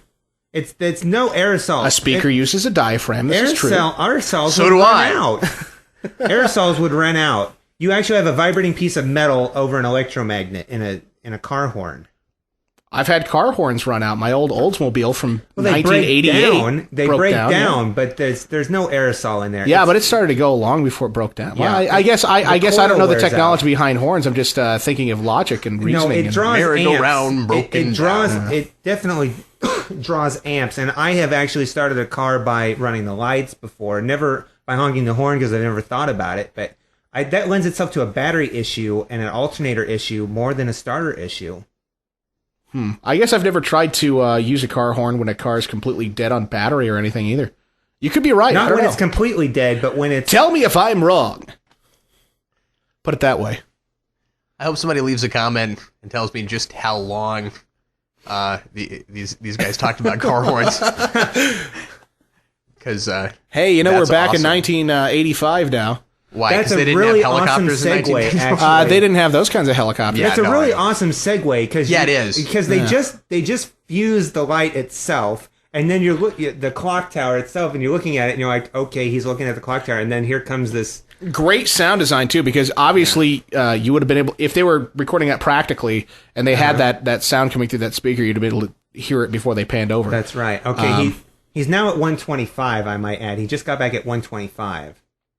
So it's going to take him at least 5 minutes to run across town, don't you think? Yeah, and wasn't that guy supposed to be the old mayor or somebody related to him? Because doesn't he call him Red or something like that? Yeah. His name is Red, but I didn't realize that he was actually I in the hadn't 50s realized someplace. it either. It was the same dude that they had on the picture on the side of the truck. You know what I never noticed before? That old theater back there is now a church. Yeah. Yeah. I never noticed that. It says Assembly of God on one side, and on the other side it says Salvation is free. Yeah. I never noticed that before. That's kind of a sad commentary on old theaters, because that See, that that's kind a of thing battery happens issue. a lot. Where like some random business or something. I mean, I've never seen it be a church, but like a random business. You know, will if it's take a it battery over. issue at that point, it's an alternator issue too. Yes, But then again, he just exactly. used 1.21 gigawatts of electricity. I think that's. I'm going to what's say it frying- right. I'm not going to say like Christopher Lloyd. Well, right. Okay. I will. I'll say it like that. And you know what? You know, in the commentary, they explain why they say it that way.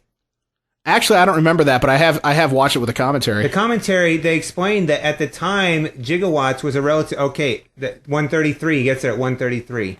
The gigawatts was a relatively new concept at the time, and they went to a symposium where a guy was calling it a gigawatt. Yeah. Before they standardized those types of things as gigas. No, that makes absolute sense, and I'm not going to criticize him for that. I just always thought it was interesting. Yeah. Yeah. Okay, can I ask you guys a technical question? Sure. Because you seem like the right guys for technical questions. Go. What exactly causes the two Martys to fuse back into one? Nothing. Marty. Nothing. The No. original No, Marty he goes back in time. Right, Yeah, right, he okay. goes back in time, and then the other one leaves. I'm That's an it. idiot. I'm sorry. I He's knew looking that. at himself right now. They don't Yeah, fuse back together. I knew that. Yeah. I don't know what I was thinking. It was a good But question, though. but actually, it's here's not- actually an No, it interesting wasn't. It was technical really question stupid, for you. 'cause I knew that. What? If this movie series follows Trying to make you the feel many better. worlds theory of quantum mechanics, and I don't need your pity, if everything man. was changed in this timeline, and that's the Lone Pine Mall, and all the events of this movie just happened, what is Marty doing there? Would he still become friends with Doc Brown? What? Just because the mall has a different name? No, because the mall having a different name is indicative of things changing in this timeline. But here's the thing. Right, but I think the idea is just nothing hugely major. No, importantly here's- yeah, changing. but his family No. Yeah, went his up an family's income totally bracket. different. Yeah, no, you're right about Here's that. the thing. Why would he be the same person and hang out with the same people? And No, what- yeah, here's yeah. the answer. Uh-huh. We don't know how Marty and Doc meet. But What? because they meet in 1955, Doc Brown seeks him out. Oh, he's got a point about that. Okay. Doc Brown goes He to makes- find he Marty makes and sure it makes all the happens. friendship. But why would they have the Well, I guess at this he's point gotta go back we in don't time. know if Marty B that just went off to 1955 has the same relationship with Doc Brown that this Marty does. Right. So I guess that washes. But they That's have fine. enough of a relationship that they can do stuff like this, just like they always have. You're right, though. It could create a potential paradox. It Yeah, could. Yeah.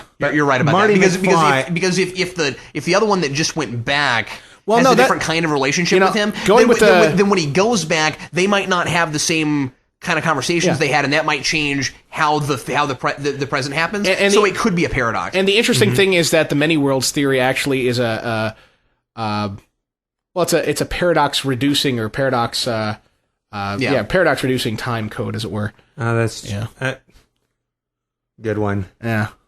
I forget exactly how they put that in Futurama, but I forget as well. paradox correcting time code. That's what it is. Yes, you're right. And so you got to love the callback to the main score theme there. That's right.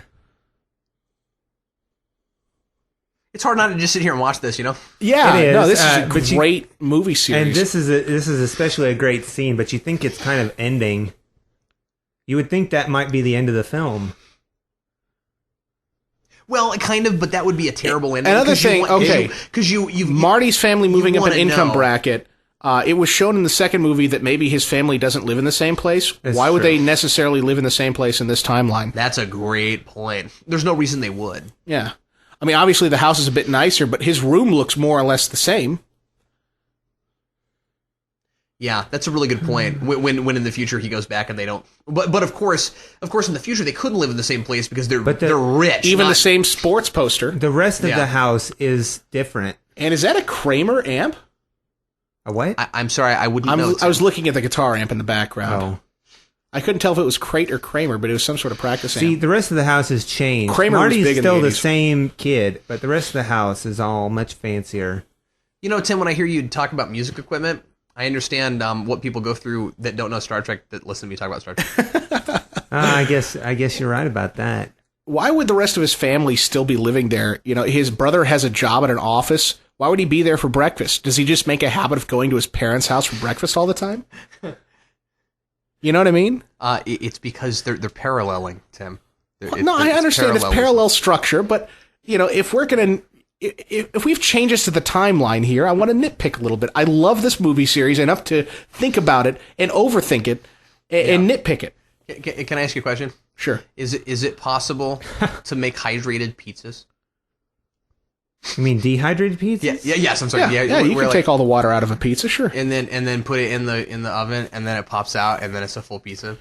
Well, no. Oh, okay. Because I was wondering if that was possible at all. Just removing the water from it wouldn't inherently make it. because It wouldn't make it that much smaller. because they Right, did that yeah. in Back to the Future. Right, too. right, totally. right. That was And I've nice had gag. dehydrated pizza because I've had astronaut pizza, and that's what that is. Oh, okay. Yeah. And it tastes awful. Yeah, it would. It's absolutely horrendous. Kind of like dehydrated ice cream. I don't know why I brought that up. Yeah. Yeah. You've had astronaut ice cream, right? No, weirdly enough, I haven't. Really? Yeah, I You haven't know. been out to like Hutchinson? Gone to Nope. the Space Museum? No, I haven't. Oh, man. No. That stuff's actually kind Is of that a Beamer? strangely good. That's a Beamer. Yeah, it's a Beamer, man. Wow.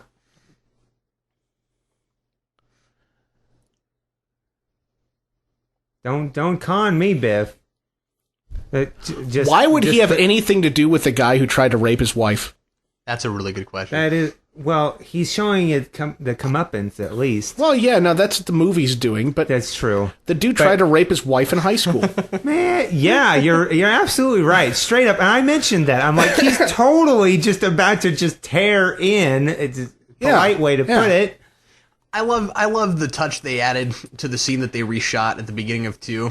Yeah. When he looks up the DeLorean and just has the stereotypical like comic book evil villain look where he's like, I'm not really just a guy who waxes people's cars. Hey, he does, doesn't yeah, he? yeah, exactly. Yeah, like his voice all changes. So old like, man Brown built a DeLorean. I'll get you, gadget. Built a built a time time machine. That's what it Next is. time. He goes, flying DeLorean. I haven't seen one of those for 30 years. Which lends itself to the fact that also in that No, he time doesn't. He frame, says, flying DeLorean. In a world where ordinary people see extraordinary things, one man will see a flying time machine. Biff Tannen is. I can't think of a good way to Yeah, end I that, couldn't but think of that's one okay. either. Yeah. that lends itself, when he says he hasn't seen one of those in 30 years, that lends itself also to the fact that he might not have seen Marty McFly for a total of 30 years as well. Yeah. Because if that's missing from the timeline, so is Marty. Marty is technically missing from the timeline until he goes back. And he has to go back before he's filled back into the timeline. Because if he never makes it back, he was not there. You know what I mean? Right, exactly. That lends itself to the many worlds theory of quantum mechanics. Right. Again. So then how is Marty McFly, even in the future, before he goes You back can write a book in on time? that, Tim? Is there going to be a Tim Lyons book about the... Oh, come on. It's not like it hadn't been written before. No, I An know. interesting note, the Mr. Fusion is called the Mr. Fusion because they used a Mr. Coffee. Yeah. Yeah, that's which is pretty awesome. I always drink coffee when I'm watching Radar. Mr. Radar. Yeah. The Rick Moranis version. The only thing... Yes. The only thing the Back to the Future movies are missing I like you in Spaceballs. The Rick Moranis version. is Yes. Rick Moranis. Yes. I really like Bill Pullman. Oh, in yeah, Bill Spaceballs. Pullman's great. And actually, John Candy's really good, too. I also He like is. Bill Pullman in Independence Day. Yeah, Oh, yes, same here. Independence but you know Day, the he base rocks. cast of Spaceballs. When you think of, you've got Rick Moranis, and then you've got Bill Pullman and John Candy. I really like everybody around them. Like Joan Rivers, I could care less Joan for. Rivers, Yeah, you same know, here. I could care less about her too. The nice thing about that, though, was that it was pretty much just a voiceover, Whoa, so it didn't matter hang who on, it it's was. coming toward the screen there. But yeah, I mean, but with Joan Rivers, it didn't really matter that much. 'cause I it's like how pretty the much just a subtitles voice. just had music notes. Yes, they do Yeah. that every once in a while. Anyway, continue. I think it's funny. Oh, can I ask you a question? Yeah. I've always wondered this. Where is Billy Zane in this? That's a good question. 'Cause he has a credit. He's one of Biff's thugs, I want to say. Is that He who is that one of Biff's thugs. It's actually. hard to tell because he looks so different let's when he let's grows check up. out the. He's one of the. He's the ones. Hey, wearing the, you gotta love how 3D ILM did it. glasses. Yeah. Yeah. But yeah, let's look for Billy Zane in the credits here. For those playing the He home was game one or of the watching thugs. the credits. I actually know he was. Are they going to show the actors again? Yeah, they tend to do that. Yeah, they do it once again. Yeah, but don't they because- usually like start the credit roll? But no, those are the main actors. Then they come back and do everybody. Yeah, Oh, we'll, yeah, we'll okay, see if they do that in this movie. But Yeah. Well, no, I'm if just not, saying. A lot of the time they'll do the main act, but then at the top it'll still be the credit list. Yeah, the a lot of actors. times they'll But we do that. haven't This is passed kind it of yet. weird. But you know, the that credits have changed over time because Yeah, it used no, to be absolutely. that it was a requirement. This will also be a lot shorter than we're used to. Yeah. You know what I mean? It So I used to just- be that it was a requirement that they had to have all the credits up front. But you and, know- and that was part of the deal with actually working in Hollywood. But Yeah. you want to know I'm something? glad they don't It's make you do that funny anymore. you should mention ILM that did this. That was George Lucas's. ILM is part Yeah. of George Lucas' thing, but George Lucas is also the one who broke the mold on credits that you're just talking about. They threatened to kick him out of the Screen Actors Guild Or the Directors because Guild. The whatever it was, the Directors Yeah. Guild, because he He's a wouldn't director. because he wouldn't put their names up front. Yeah. And, the other interesting thing about ILM is that's the reason why the Millennium Falcon is in Star Trek First Contact. Yep. Also a shoe. I think this is maybe the 5th time you've mentioned that. I know. It's in I haven't First mentioned it on Contact? any of your stuff. I always Where mention is it it to you in First personally. Contact? Okay, well that's fine. Yeah. Here's I- the There cast. we go. There's the I've, cast. I've never found it. He's always said this. I don't know where I'm it gonna is. go look it up. It's in the later board tonight. battle. Well, you that's the can only see it place for it could possibly be. Wait, match. match. Yeah, That's under what 3D, I'm saying. yeah. So Yeah, that makes him not one of 3D. the- It's but one of that the. makes him one of the thugs. Oh, yeah. Yeah, it he's makes him one one of of the the thugs. thugs. I Right. like Billy Zane a lot, by the way. Yeah, he's really good in everything that he's done that I've seen. So that's he the- was, but that he is was the good real as Billy the real Zane, right? jerk in Titanic too. Is there anybody else? Let Why me do we ask keep this. going back to Titanic? Do we know if there's just anybody else in this movie who is a nobody, who is somebody now? Well, let's look for him, man. I am. We got credit time. Well, we already Well, went I past guess all the actors. we had credit time. Yeah, I guess We don't have credit time. it was anymore. precious, and It's now it's gone. the answer to the question is hang Huey on. Lewis in the news, right? Huey Lewis did act in this, and he has actually had acting roles later on. yeah, like in what? Produced There by was some Phil like Collins. B movie where he played a This is- detective or one something step like away. that. Yeah, okay. It was something that was really awful. I don't remember what the name of it was. One thing It was that's that really awful. cool about Huey Lewis is that this really was before a lot of movies were doing that kind of thing. That's true. Yeah. It was pretty much this and then Batman, really, in the 80s. I mean, there were a couple things here and there, but I mean, like you didn't have like the big huge like this movie is attached to a big huge pop star. Yeah. That just said that the original soundtrack is available on MCA Records. I need to go find that now. I want a record of this soundtrack. Oh, hey, look, they I used want the Panaflex record. cameras. I might have one. I don't remember. The actual record? I forget. I might have Panavision. Panavision. I've got a the, few from different movies, but The camera company Panavision was the company behind the Panavision Genesis, which is like one of the first cinema quality digital cameras. Yeah. That's what they used for part of episode 1, like for only a couple of shots, and episode 2 and 3 in all the parts where they shot digitally. So interesting stuff to note. George Lucas was behind them switching to digital. Speaking of digital, they've shot other things since then with that. Speaking, Oh, yeah. Speaking of digital, I will shot The Spirit with eventually get this on Laserdisc. yeah. It exists he has on a Laserdisc Yeah. player. and Really? Laserdiscs. Oh, man, do you have a CED player? Because that would be sweet. You've heard of need to- capacitance electronic disc, right? I need to look that up now. Yeah. It was basically like a vinyl record, but for video. So it would have skips and everything else, and it was an analog format. It was ridiculous. I've dreamed about those. It things. was to vinyl what Laserdisc was to CD. But you see, Laserdisc is like the Precursor to DVD. Right. Yeah, exactly. Yeah, They just had exactly. higher density when DVD came out. Ha! That's yeah. Density. Ah. Well, hey, thanks everybody for listening they to pop Geek Snot me to Nerds. Thanks everybody for listening to Geek Snot Nerds, the podcast. The movie is over and has been over for a couple minutes now. Tim, Brandon, thanks for being with me. No problem. We're going to It was continue a to great talk, time. and I only We are. wish that you could hear us That's right. Well, now, guys, we're going to make like a tree and get out of and here. get out of here. That's right. Thanks a lot for listening. I'm Captain Logan. See you next time.